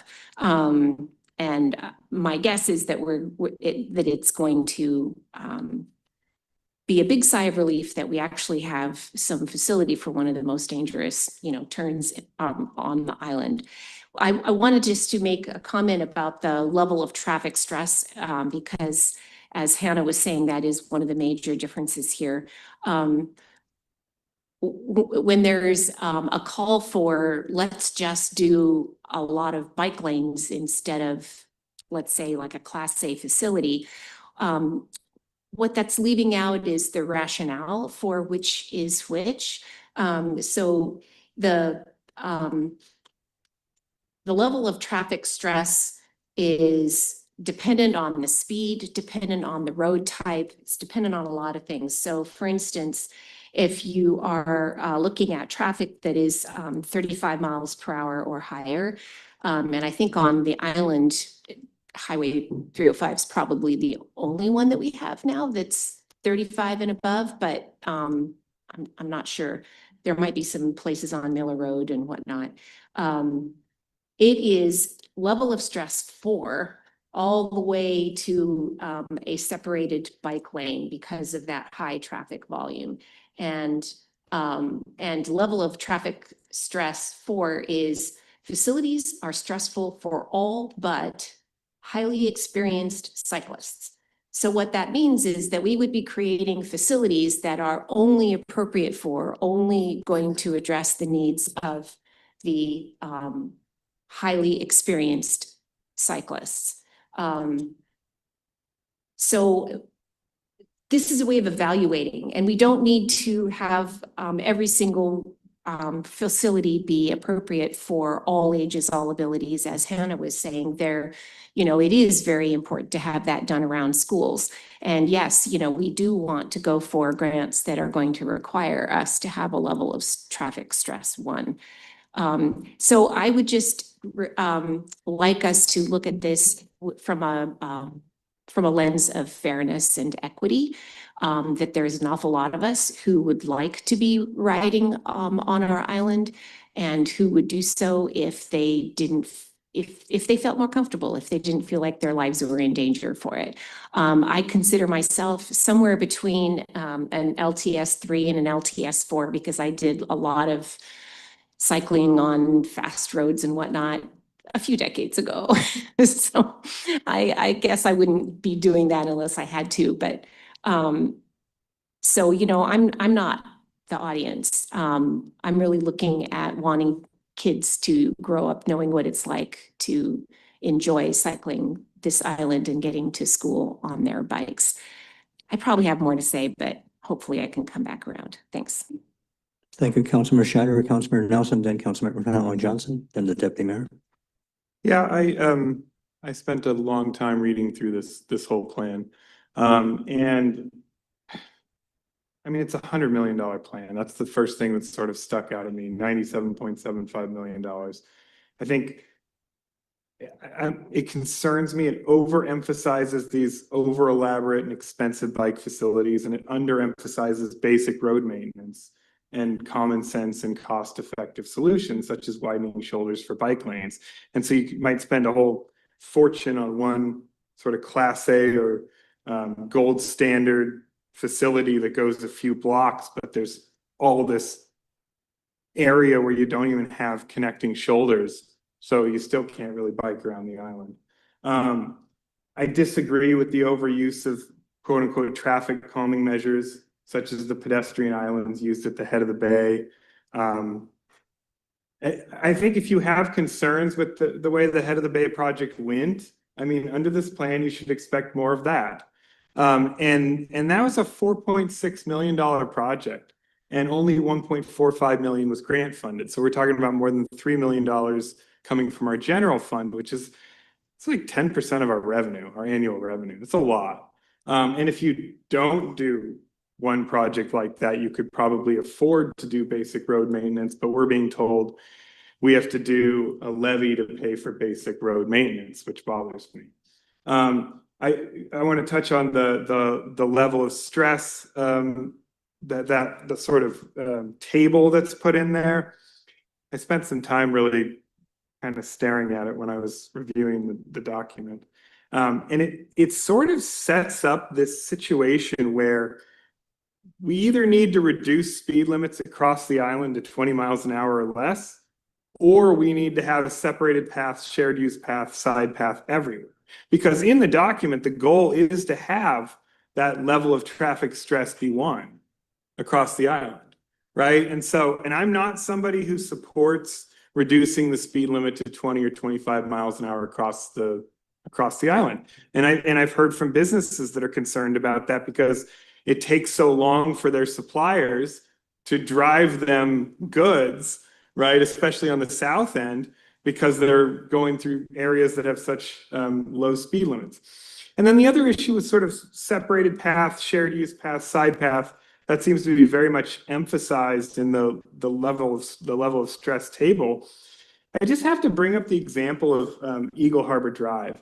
And you have this separated path with vegetation in between the roadway and the bike path. And as you go down that path, there are a number of driveways, right? And I know a lot of folks, including relatives, who are probably LTS4 riders who will not use that because when they're going down it, if a car were to come out of a driveway, they can't veer out into the roadway as a safety measure to sort of save themselves. So they just ride in the road. And every day when I drive home on Eagle Harbor Drive, I see folks driving on the road instead of on the separated path bicycle lane. So I don't support the plan. I think we do need to go back to basics. I'm very respectful of the amount of work that's gone into the plan, but it's just not a direction I agree with. And it's primarily, if we had all the money in the world, perhaps, okay, we make Class A facilities all across the island, but we don't have that money. We have a very tight budget. Not everything's going to be grant funded. And I really think we need to focus on basic road maintenance and widening shoulders where we can and trying to connect with fill in the missing shoulders so that somebody can at least bike around the island without just being in the road. So those are my thoughts on it. I don't support it. I wanted to ask to the interim city manager, do I need to make a motion to refer it to the Mobility Advisory Committee to consider amendments after comp plan adoption, or is that already going to be on their work plan? They have not yet set their work plan. They've only met one time, so that is a current work item for the Mobility Advisory Committee. They will be developing that and bringing it to you for your consideration probably in the next couple of months. Well, how about I make a motion anyway, just for good order? If I might, allow other people to have a chance to speak before you make a motion, because that was part of our process to allow some comments. Sure. Thank you. Councilmember Franklin Johnson, then Deputy Mayor Hightopoulos. Well, I just wanted to say that as the liaison for the Mobility Committee, I'm looking forward to getting into this. And I do, as part of the Sustainable Transportation Committee, and as part of the committee of people who were looking at what the next big idea was for transportation, I do support this. It is a plan. It is not a all-encompassing plan where we have to do each and everything. And, you know, we can either do some things to try to, you know, we just got through passing this cultural element where we're saying we want everybody to have equal opportunity on this island, but now, you know, it's like, yeah, but you can't ride. You know, we don't want you to ride. We don't have money for you to ride, but we don't even have money to, you know, keep our streets, you know, up to date. And so, you know, everything costs money. And yeah, this is a different time, but what's going to happen is we will get into this and we will get to look at it. I mean, there's no need in throwing the baby out with the bathwater after all of the work that's gone into it. I think it deserves an equal look. And I think that what we've done so far can really support how these things come about. Yeah, it's always, let's don't do it at the beginning because it disrupts everybody, but that's something that every community is facing. We're not the only community that's facing hard times and hard, you know, transportation issues, economic issues. We all are facing that. Our infrastructure is old, just like the rest of the United States. And we have a duty to our public to try to keep our roads safe and to allow them the ability to travel without being in a car. And so I will be supporting this and not supporting anything else that doesn't give it a chance. Thank you, Councilman Franklin Johnson. Just a time check. I allowed 10 extra minutes. We were over 10. It was 20 minutes. Now we're into 30. Deputy Mayor Hightopoulos, then I thought I saw Councilor Scheiders or Councilor Lant, and then Councilor Matthews. Okay. Just do at least another 5 minutes. I'll just try to be as fast as I can. You know, if it was just any one of my concerns alone, I might be able to support this plan. But I have concerns about process. I have concerns about the content. I have concerns about, well, let me just tick them off. Process-wise, I'm going to go back to what I've said all along. And on this alone, I would still just let it go. But I have said all along that I would have preferred some sort of a approach to a red line of some sort.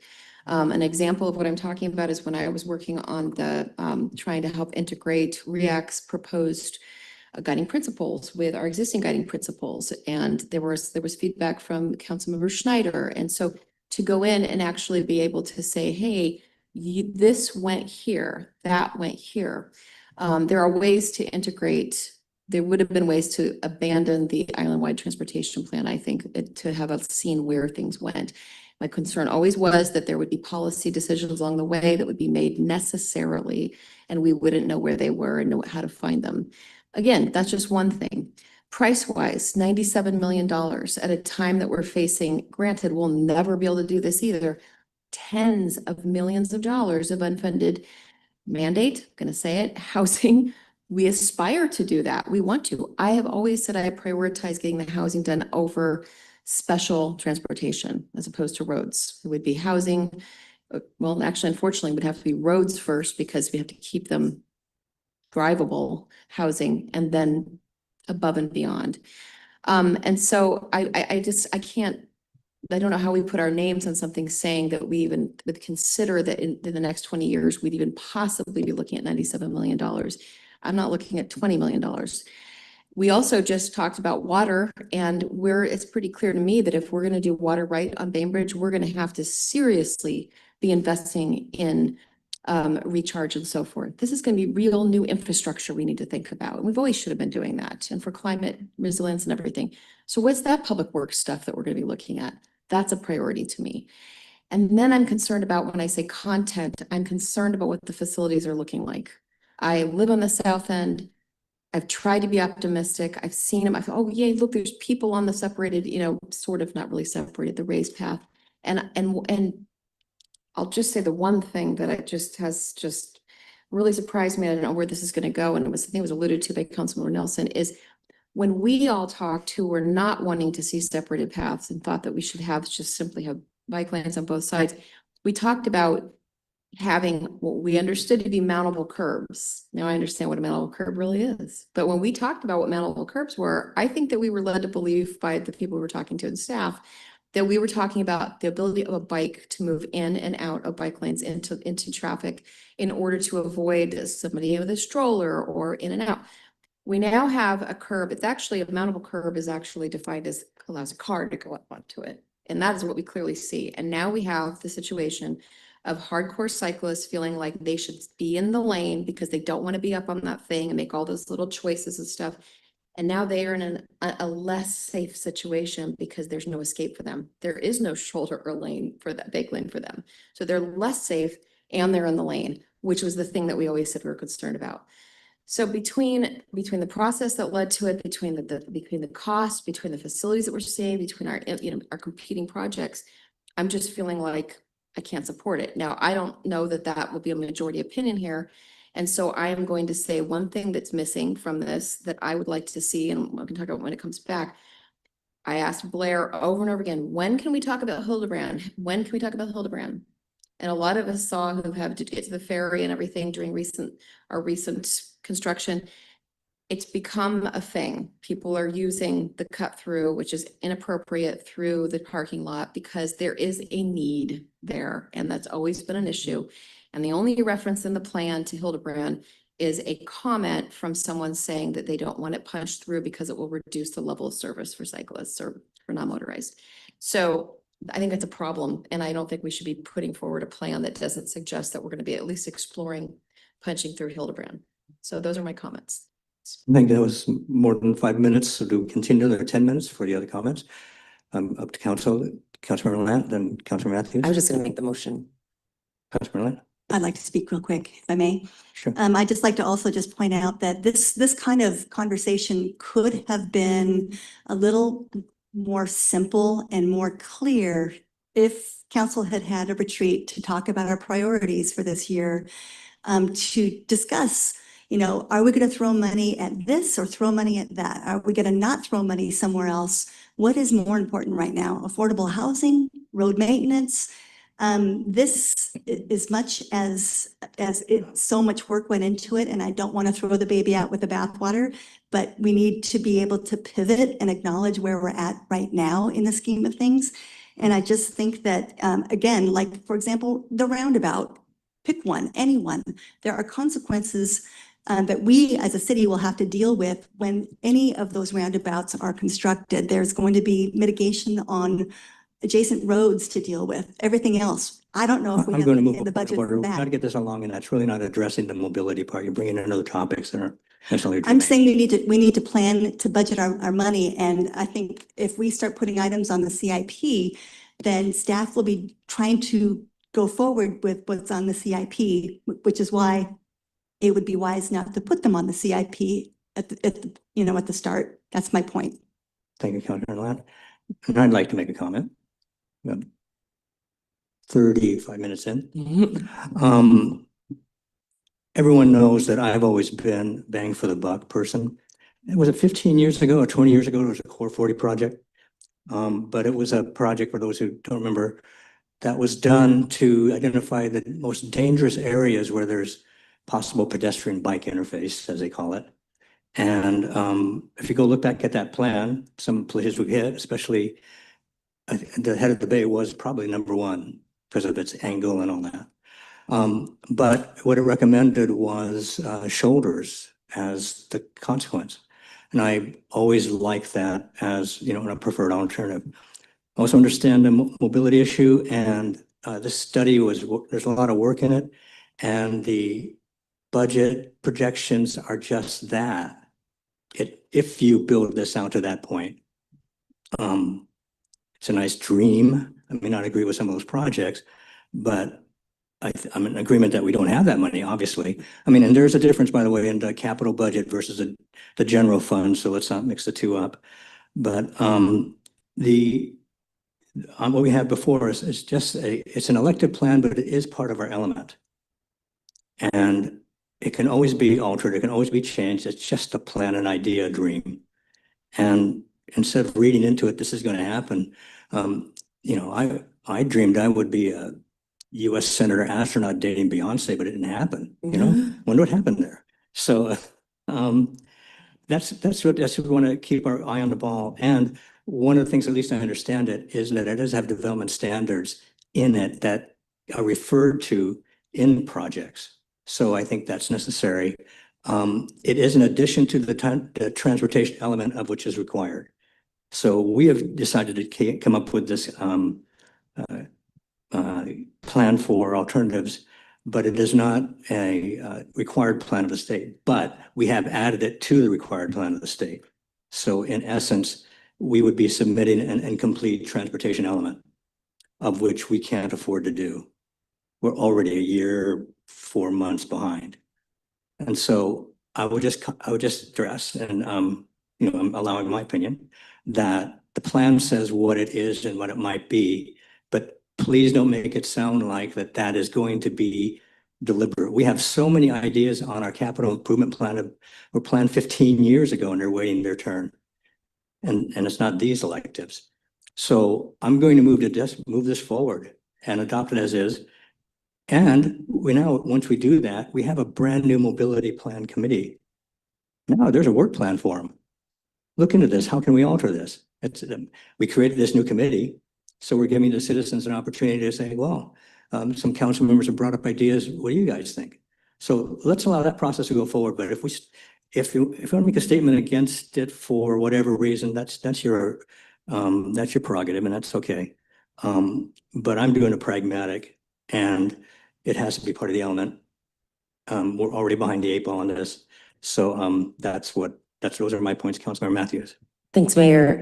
I was going to make the motion, but before that, I just wanted to comment on something Councilmember or Deputy Mayor Hytopoulos said, because I agree wholeheartedly in the discussion about Hildebrand and Erickson happening, and I believed it was going to be happening as part of the transportation element.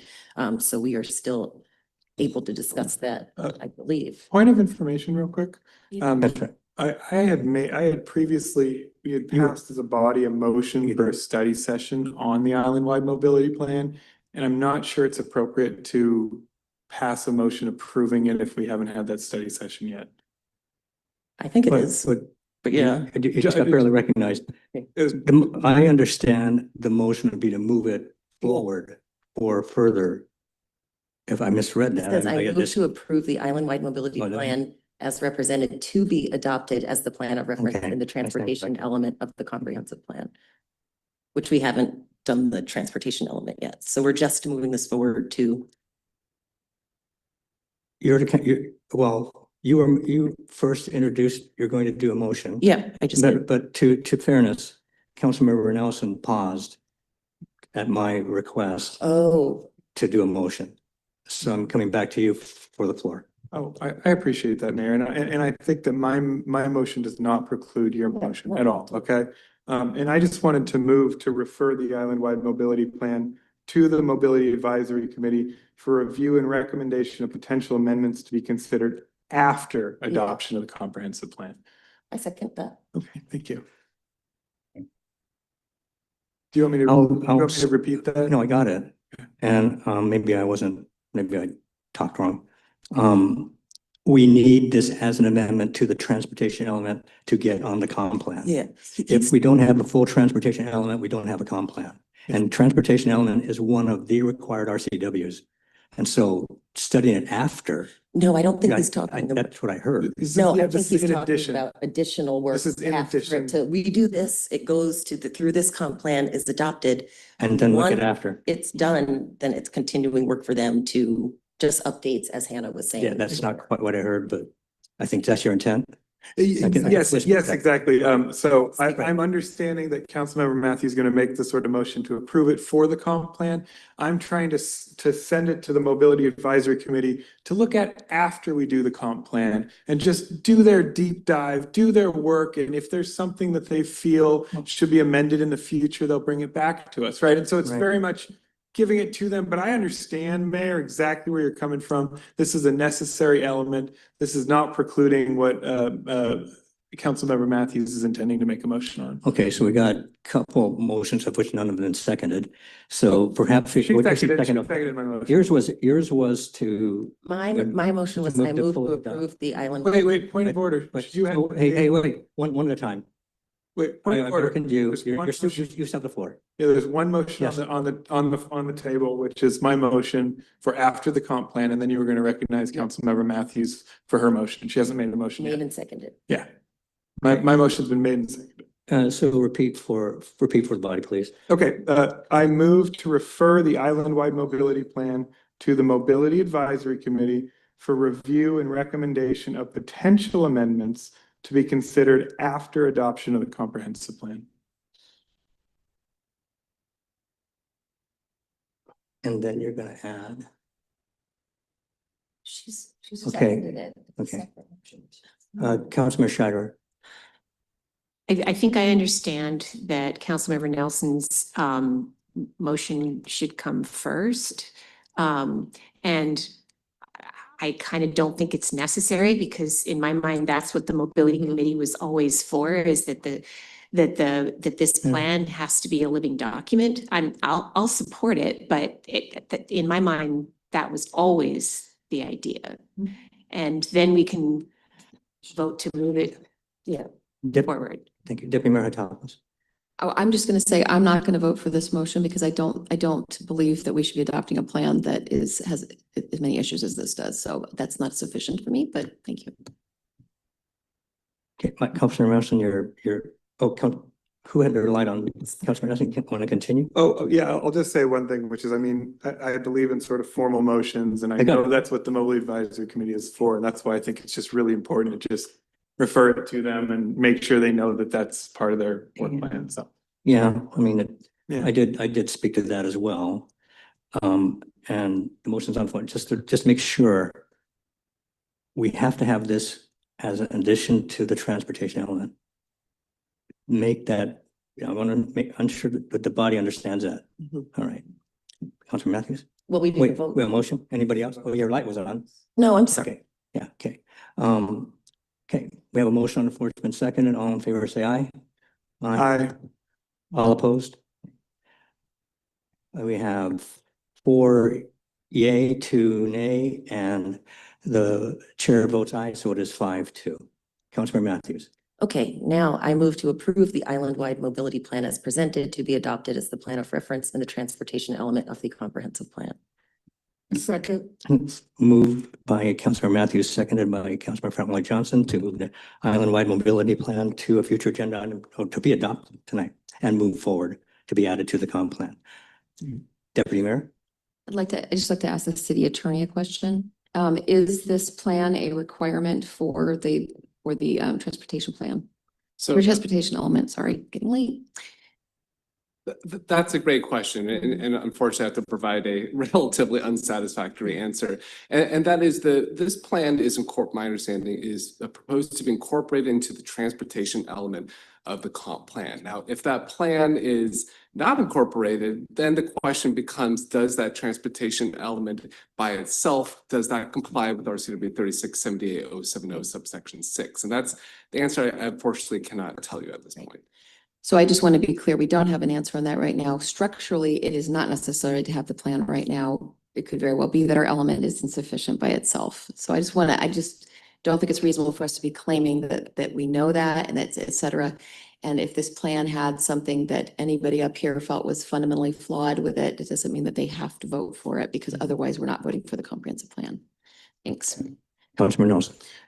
Kind of speaking to the question that the deputy mayor raised, I mean, I think in the red lines of the transportation element, it just previously said the island-wide transportation plan, which was just sort of the earlier iteration of it. So I don't think that it would be a tragedy or somehow non-compliant to not adopt this, I think we just then use the original reference to the island-wide transportation plan. So, but I'm not going to support it. I'm going to vote against it, but I appreciate the points that have been made. Thank you, Councilman Anderson. Deputy Mayor Hightop. Yeah, I actually want to address something that Member Matthews raised to make sure she understands that. If I'm correct, this is where we would talk about Hildebrand, because this is what exactly, how to classify roads, plans for the roads, et cetera. I don't believe there's going to be somewhere in the much more naked and simple, high level transportation element. So just to be clear, I mean, of course, you could move it forward, I guess, and we could still talk about it later and adopt it, but this is the point to do that. Councilmember Johnson. I'm thinking that, what we've said here is that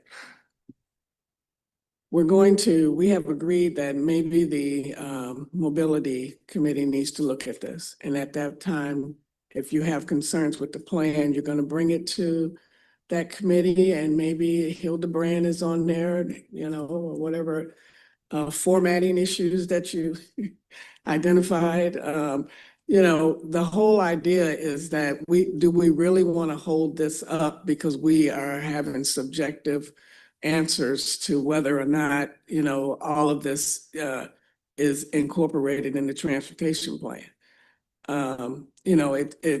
I hate to even think that this is like, okay, it's a bait and switch. Well, we can do part of this, but not the other part. It's not. And for what reason? What are we holding it up for? I just don't understand that. Good. No, any further discussion? Well, I have discussion. Just a couple of thoughts, the things I just said. I do believe it's part of the element, but here's the trick part. We have someone looking over our homework, as we all know. And if there's an indication somewhere that this was considered to be part of that, and it's not, are we going to get dinged for that? Is that going to be a problem? I just don't want any possible loophole to knock our plan. And so, Councilman Scheider, so she called, Councilman Matthews, you want to? Oh, no, I was just saying call for the question. Okay, call for the question as a motion that ends debate. Oh, but Councilmember Schneider, sorry. Wow, really? Sorry, Councilman. but the motion has not been seconded. So, Councilman Scheider. Having a transportation element is not going to necessarily make it through Puget Sound Regional Council. Puget Sound Regional Council, the Transportation Policy Board, has been dealing with safety and then more safety. And if we stick a 10-year-old, 15-year-old plan in there as a placeholder for the island-wide, for the transportation element, it's probably not going to fly. So I had to say that.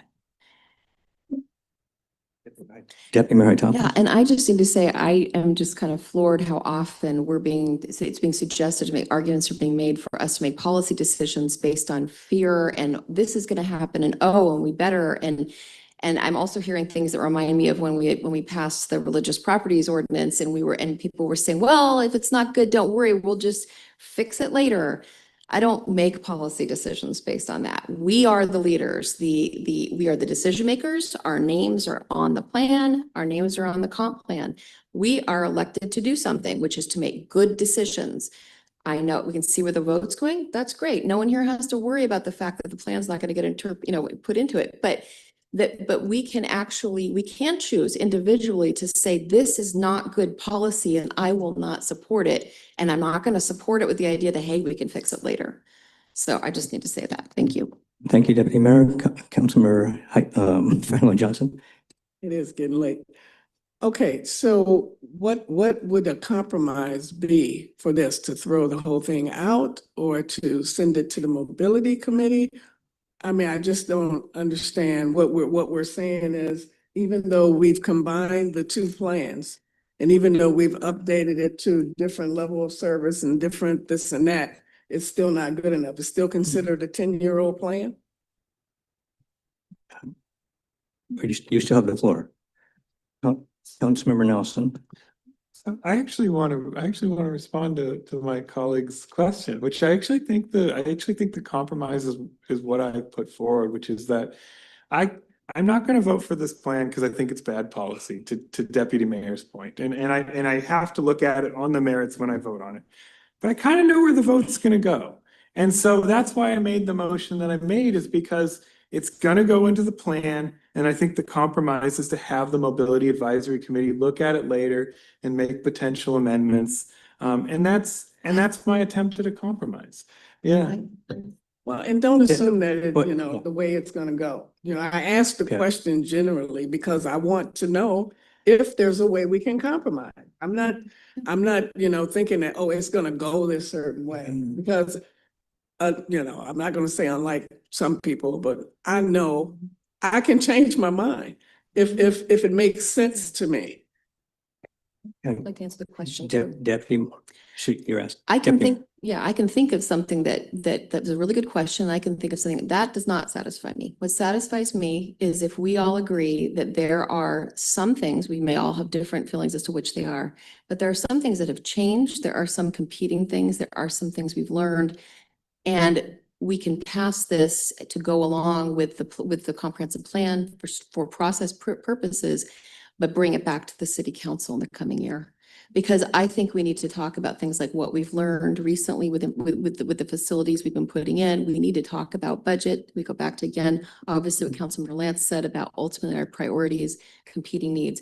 It would make me feel a lot better to think that we would take it seriously as a body, that there are some things that sadly at this point, because otherwise, like, it's a sunk cost fallacy, right? It's like, yes, a lot of time was put in and a lot of time's passed. And so anyway, if that's something the council would entertain, that we look at it as at the level of policymakers in the coming year, that would help me. Not that my vote's needed, but to come along. So I made a point at the beginning of time check. We're approaching 50 minutes. Yeah. So We have a motion made. Did I have a second? There was a second. Can I just make a point of information? You did second. Yeah. Thank Point of you. information Thank you. real quick. Councilmember Nelson. What happens to the study session that we had all voted to have on this? If we do, No, we're because this is the motion to approve this. No. This is the motion. No, because we had talked about just having a study session, and we all voted in favor of that agenda item back on April 14th. That is correct. When I put the calendar together, I put this on a business meeting thinking that it would move forward in the schedule. I did not put it on a study session. It could be on a study session later, in particular, if there is desire to have a much deeper dive. And although 50 minutes is getting to be a pretty deep dive, or we could put it on a study session in June if that was the council's direction. Councilmember Nelson, you're okay. You still want to continue? You still have the floor. Yeah, I guess I'm just I guess I'm trying to think from a process standpoint that we're about to entertain a motion to just approve this and move it forward, but there's still this pending agenda item to have a study session that we all talked about already. Okay, thank you, Councilmember Nelson. Councilmember Matthews. Sure. I was thinking that when I looked at the agenda, I thought this was the discussion on the island-wide mobility plan. I didn't know we were having an additional one. I think that what Councilmember Nelson is highlighting is that my scheduling did not match up with the exact wording of his motion. He had asked for a study session and I placed it on a business meeting. Oh, okay. Okay. But we're having the discussion, so that's good. Okay. So Yes. Yeah. Are we trying to shoot for an hour here? Councilmember Lamb? No, whatever happens, somebody restate the motion for clarity. I move to approve the island-wide mobility plan as presented to be adopted as a plan of reference in the transportation element of the comprehensive plan. And I've been seconded by Councilmember Fatwa Johnson. I hope there's no further comment. Thank you. I'll call for the vote. All in favor, say aye. Aye. Opposed? Nay. Vote is 3-3 and the chair votes yay. Moving on. And we were doing so well. We were 25 minutes ahead of schedule, folks. Come on. All right. Okay. Let's move to item 7H. Discuss potential city initiatives in downtown during the summer of 2026. This should be fun. Okay, council members, thank you so much for that robust discussion. I will make a request from staff related to motions. It would be super helpful to staff if you would raise your hands really high, especially if you're voting nay, or if you're on when we have close votes, it's very difficult for us to tell. The clerk and I have spent some quality time in our offices rewatching meetings to see if we can tell who voted how. And so if we could make that special request to you to raise your hand high, that would be very helpful on both the positive and negative side. Thank you. Thank you, interim city manager, and that's on me. I should call out votes, at least the nays. So that is on me and I'll do better, I promise. Okay. So let's talk about some fun stuff, please. Let's talk about something else. Let's talk about summer. So this next item is to discuss potential city initiatives in downtown Winslow during the summer or in downtown Bainbridge Island during the summer of 2026. This is an effort of staff to respond to requests we've heard from the community and also to support our residents, visitors, and downtown businesses this summer. We are hoping that we have a lot of tourism related to the 250th birthday of our country, related to the World Cup, and just related to a great summer here on our beautiful island. There are 3 items I wanted to bring to your attention that we are suggesting, and I'm just asking for your affirmation. I'm not asking for additional budget authority, but just for affirmation and support for these items. The first is a shuttle bus service to be provided by Kitsap Transit. You heard public comment earlier. This would be a free shuttle offered on 13 Saturdays during the summer, running on a routed square starting at the ferry terminal and serving up to High School Road. You can flag it down just with a wave, and that will be a good test for us. Also responds to information that we got during our circulator and mobility gaps study, where they encouraged the city to try to have additional partnerships with Kitsap Transit. And I want to thank Kitsap Transit for their partnership on this and making turning around a proposal right away. So that's the first one. And let me speak to that. I'm vice chair at Kitsap Transit. Oh, please do. And it was something that the agency was very excited about. I was hoping to have full weekend service with, Saturday, Sunday. But there are a couple of problems when it is introducing a new service, so that's rerouting a new couch. But more importantly, it was difficult because of drivers. It's the summertime, it's a weekend, that's extra pay, that adds to the budget. Kitsap Transit's picking up the whole tab, so definitely let's take this. But I'm just saying that there were more efforts that have even expanded. But the good thing is, start getting people to use it, because if we can prove ridership, if we can prove that there's a need, then we make a better case for it to be more permanent. But if we don't, they put all this money in and, well, you only had, 5 riders an hour. It's really not cost effective for the agency to provide that service. So, thank you. Yeah, thank you. So just to reiterate, the city will make a financial payment to Kitsap Transit for this, but there will be no charge to the riders. The second is we are responding to a request to provide some additional temporary restroom facilities in downtown. We propose to put one in the gravel lot near the City Hall and another in Waterfront Park. This is a longstanding request that we've had, and we thought we would try to see what the usage was like this summer when we are hoping for additional downtown traffic and visitors. And then Commissioner Fallon Johnson. Can I ask a question about that? You certainly can. Are they the new kind of porta potties or the old kind of porta potties? We are looking at the sort of trailer version where there is water and a little more stability. We'll also have an ADA accessible facility at each of the locations. With the bidet? No. No promises on that. But we are looking at ones that would have a sort of a hand sanitation facility and be a little more stable. And then finally, to put some benches and flowers at the intersection of Winslow Way and Highway 305 to welcome people to our island and encourage them to sit if they're waiting for the ferry or just want to enjoy the downtown area. Again, we don't need additional budget authority for these, but I didn't want to have things pop up in downtown without council knowing about it, or if you have serious concerns, wanted to hear that. Thank you, interim city manager, and thank you, Councilmember Lant for actually coming up with the idea. Councilmember Fretler Johnson. I was just gonna, what's no motion? Right. Okay. And then now item 7I, consider creation of a council subcommittee to collaborate with Washington State Department of Transportation on Highway 305 High School Road roundabout options. Wait, point of information, There we is- weren't gonna make the motion? We There is- didn't need to make, do we have a motion? There is a motion in there. Oh, Yeah, all right, sorry. Went Should by we make- that. Please. Yeah. I move to affirm city support of enhanced services that's designed to support tourism and downtown business in the summer 2026. Thank you. Thank you. Yeah. My battery went dead. Sorry. I just have, Yes. All right. It's moved and seconded. Councilmember Matthews. I just have a super quick comment of support, and that is that I run a downtown business right across from the ferry. And we actually, I think a part of our official charter is as a restroom.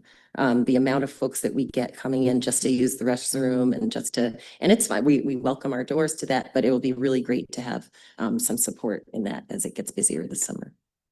Great. Okay, it's moved and seconded. Any further discussion? All in favor, please say aye. Aye. All opposed? It is 6 yeas, no nays, and the chair votes aye, 7-0. Now to item 7I. I said earlier, so let's just move on that. Who's going to pick this up? We have this item on the agenda at the request of Councilmember Schneider. I don't know if you wanted to speak to this or if we would just consider the creation and take volunteers to be on the subcommittee. Thank you, Interim City Manager, Councilmember Schneider. I'm happy to speak to it very briefly. It just, the roundabout at 305 and High School Road is a huge community conversation, mostly negative because there has been very little talk about creative options, responses to obvious downsides. And so I think that there is a unique opportunity, well, not unique, there's an opportunity here to get some folks in a room and make sure that conversations happen. I don't know what the outcome is going to be. Failure is an option, but at least we will have tried to have the discussion. Thank you, Councilman Schneider, Councilmember Lant, and Councilmember Nelson. Briefly, please. I just want to express my desire to be on that committee, should it be formed. Councilmember Nelson. I just want to express that I've thought about this one and I am going to support it. Because I think that if there's any way to find a creative solution, I'm in favor of that. And so I thank Councilmember Schneider for this idea and I'm going to support it, okay? I too Councilmember Johnson. am going to support it, and I'd also like to be on the committee. Councilmember Matthews. I'm in support of this committee, and I'm really, really grateful for Councilmember Schneider and some of her covert and some of her, not just all of her really good work at conferences and networking, because that's where all of this really comes from. So really grateful for her for that. And I think there are several really good prospective committee members. So I won't be one, but I was going to suggest getting Representative Nance as a liaison or coming to give some input wherever possible. Thank you, Councilmember Nelson. Councilmember Matthews, Councilmember Schneider. So I ran into Rep Nance, and he's in. But yes, I would definitely like to be on the. Well, I was just going to say that of all the people who brought it up, you definitely must be a member. Okay, thank you. There's no motion required on this, is there? Or do we have that? Right, okay. We would battery. motion for the. Deputy Mayor Itopoulos. Sorry, since everybody weighed in, I thought I should weigh in and say I support it. Sorry. The only one. Councilor Matthews. I was going to make the motion. Sure. But there haven't, so raise your hands if you're on this. We don't get a quorum. Be careful. So I move to appoint Councilmember Schneider, Lant, and Councilmember Fantroy Johnson to a council subcommittee to collaborate with the Washington Department of Transportation on the High School Road Highway 305 roundabout. Second. Councilor Matthews moved and Councilmember Nelson seconded to have a subcommittee working with State Department of Transportation on the 305 roundabout. Members would be Councilmember Scheiderer, Councilmember Lanton, Councilmember Fenway Johnson. Does that capture the motion? Very good. Any further discussion? Okay, all in favor, please say aye. Aye. Opposed? Council votes 6-0, chair votes aye 7-0. Now we're at good of the order, council announcements. One way. Oh, The what? letter. I don't have it on my agenda. Sorry. Oh, yeah, well, just please move that. Oh, this was I can speak to that. Jay. Sorry. Sure, go ahead. Yeah, this is a request from our mayor to the north, Ed Stern, and he's taken the lead on trying to get the county to move part of their court services to Paulsbo. And the reason is, as it is hard for a lot of our residents to make that trip for things that you can only do in Port Orchard. And as we know with transit, it's a day job. And so this is really an equity issue, especially for people who don't have their own means of transportation or the funds. And so, I said, would you like to have a letter? He asked me if a letter of support. I said, of course, but I want to have my council to back that. So that's what this letter is basically about. Any, Councilor Matthews? Make the motion. Please. Okay, I move to authorize staff to create a letter of support to be signed by the mayor in support of the North Kitsap District Court. Second. Moved by Councilmember Matthews, seconded by Councilmember Nelson to have a letter of support to have the Kitsap County Court be placed in Paulsbo. Any other discussion? All in favor, please say aye. Aye. Opposed? 6-0.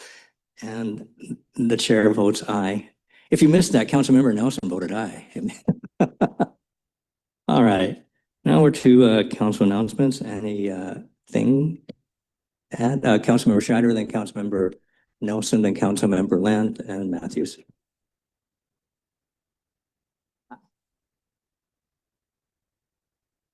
Just go. We go.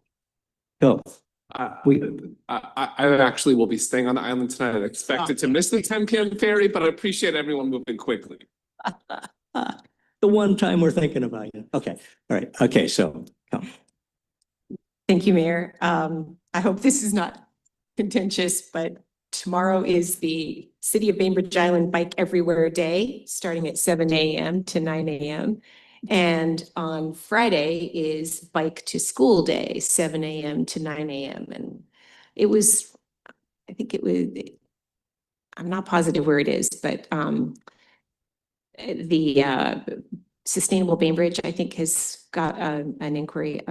Last year, it was right up here at Dana's Trail, at the head of Dana's Trail. So maybe it's there again this year. Thank you, Councilor Scheider. Councilmember Lamb. Hey, short and sweet. Just wanted to say that I took a great walk with Bainbridge Island Land Trust, Bainbridge Island Park and Rec District, and City of Bainbridge. Megan, Morgan, and Stella through the Manzanita watershed had a very fantastic walk and total appreciation for the need for recharge. And also today was the Water Festival at Kitsap County Fairgrounds, and Christian Berg, Stella again, and Christy Shipman were representing the city, and there was 1,100 school children. I think there were fourth graders from all across the county with folks from all agencies, lots of volunteers that were there. I want to give a special shout out to Christy Shipman. I think this is her 12th year of doing this particular festival, and she's 20 plus years doing Water Pack. So she is a super dedicated water person. So just shout out for doing it. Second to that, Councilmember Land. I'm so glad you went. I've been a couple of times. It's really exciting. Did you have a fish painting? Did you do that? Mine's over my fireplace. Councilmember Nelson. Yeah, just real quick, on May 2nd, Councilmember Matthews and I had an excellent, our monthly sort of coffee meetup, if you will, on the south end of Marketplace. And the attendance was quite incredible. It's probably 30, 35 people, I gotta say, came. And it was such a robust conversation. And the response from the community has been so positive. So I just want to put that out there. First Saturday of every month in Marketplace from it's 11:30 to 1, right? Is that what it was? Yeah. 11:30 to 1. Yeah. So be there. I'm just really hearing from folks on the south end that they really love that we're doing this, and they feel very well represented on the south end. So kudos to Councilmember Matthews for doing this, for us doing this together. So thank you. Councilor Matthews? Thanks, Mayor. So a couple of things. So yes, amazing coffees. Keep showing up. It's been really great hearing everyone's issues and concerns, compliments. We'll take those. It's really good. So a few weeks ago now, it kicked off the Asian month was karaoke night at the Pavilion. And I have to say, our mayor is a wonderful singer. And he's saying, "You've got a friend." It was so sweet. So just a really great kickoff to that. And really great to see our community. This past weekend, Councilmember Lant, I had seen you at the volunteer day for Captain Bomke, who is a veteran here on the island who lost his leg in Iraq. And so an organization called Homes for Our Troops built him a home on Baker Hill. And this past Saturday was the key ceremony. And they asked me to come speak at that. And it was just such a moving event. His home, we had the kickoff in November at St. Cecilia's, and it was completed, keys handed over on May 9th. So whatever miracle that took in planning and permitting, I would love to hear more about that. But it was really cool to see that happen so quickly. And then I was on a panel at Puget Sound Regional Council this past week on housing in Seattle. So learned lots of great things and lots of great engagement there. As far as the Kitsap Public Health District, there is lots going on in public health right now. So familiarize yourself with some different things that are being spoken about. Don't want to scare anyone, but there are lots of different things right now in the news. I know. So just familiarize yourselves and stay healthy and stay safe. And that's all I have. No updates on people coming off shifts with new, yeah, thank you very much. Okay, very good. This Saturday, folks, it's the 25th anniversary of the Marjorie Williams Center. They're having an open house from 11 to 1, and I was back on one of their original boards. So 25, it's 25 years, incredible. On May 17th, Sunday, I'm going to be part of Asian Monologues, part of the Asian Heritage Festival. Did it last year. It's really great if you haven't seen it. I'll just give you a heads up. I tell my story about when I first heard the phrase, "Go back to where you came from," and I learned I was a Jap. In my second day in fifth grade, kindergarten. Last week at Kitsap Transit, just gave away the headline on that. And Kitsap 911 is going through what we're going through. We're going to go look for a new executive director. So we're going through that difficult process. I think ours is on par, if not better, what Kitsap 911 is doing. And I'll do the senior center tomorrow. That's my monthly meeting with them. And I have nothing to add. So if no one else has I have any, one thing I forgot. I'm so sorry. One of our constituents sent us, and he really wanted us to make an announcement. Saturday, May 16th, are salsa and mojitos. So you can find more information out about that at 6:30 to 10:30. Sounds fun to me. Thanks. oh, I did have one other thing. I have been doing, let me just share this thing. And I put this out to you. These ribbon cuttings are small groups, but you should have come to the Atrium Club last Friday. That was fantastic. They took over all of Office Expat space. It is a hot yoga deal. They're going to have saunas and all that stuff. And we had food and margaritas afterwards. So you guys missed out. But if I have another one, I've been to 2 ribbon cuttings, one Play Cafe and the other Tiny Tigers daycare places. And this is exciting because Tiny Tigers is the 4th one in Kitsap County. And I asked them, wow, you have 3 others and you're coming here? He goes, yeah, we have a market here. I said, what? Yeah, we know that there's young families coming in and we got to be ready for them. So I think that was huge news to me. I thought that was pretty fantastic. And you led the way. So thank you, Mike, Councilman Nelson. Yeah. You don't realize how long the wait lists are at the daycares on this island. And Right. somebody who's experienced, you don't know how long they are. All right. So that's good to know. That's very good to know. Hey, thank you, everyone. Meeting's adjourned.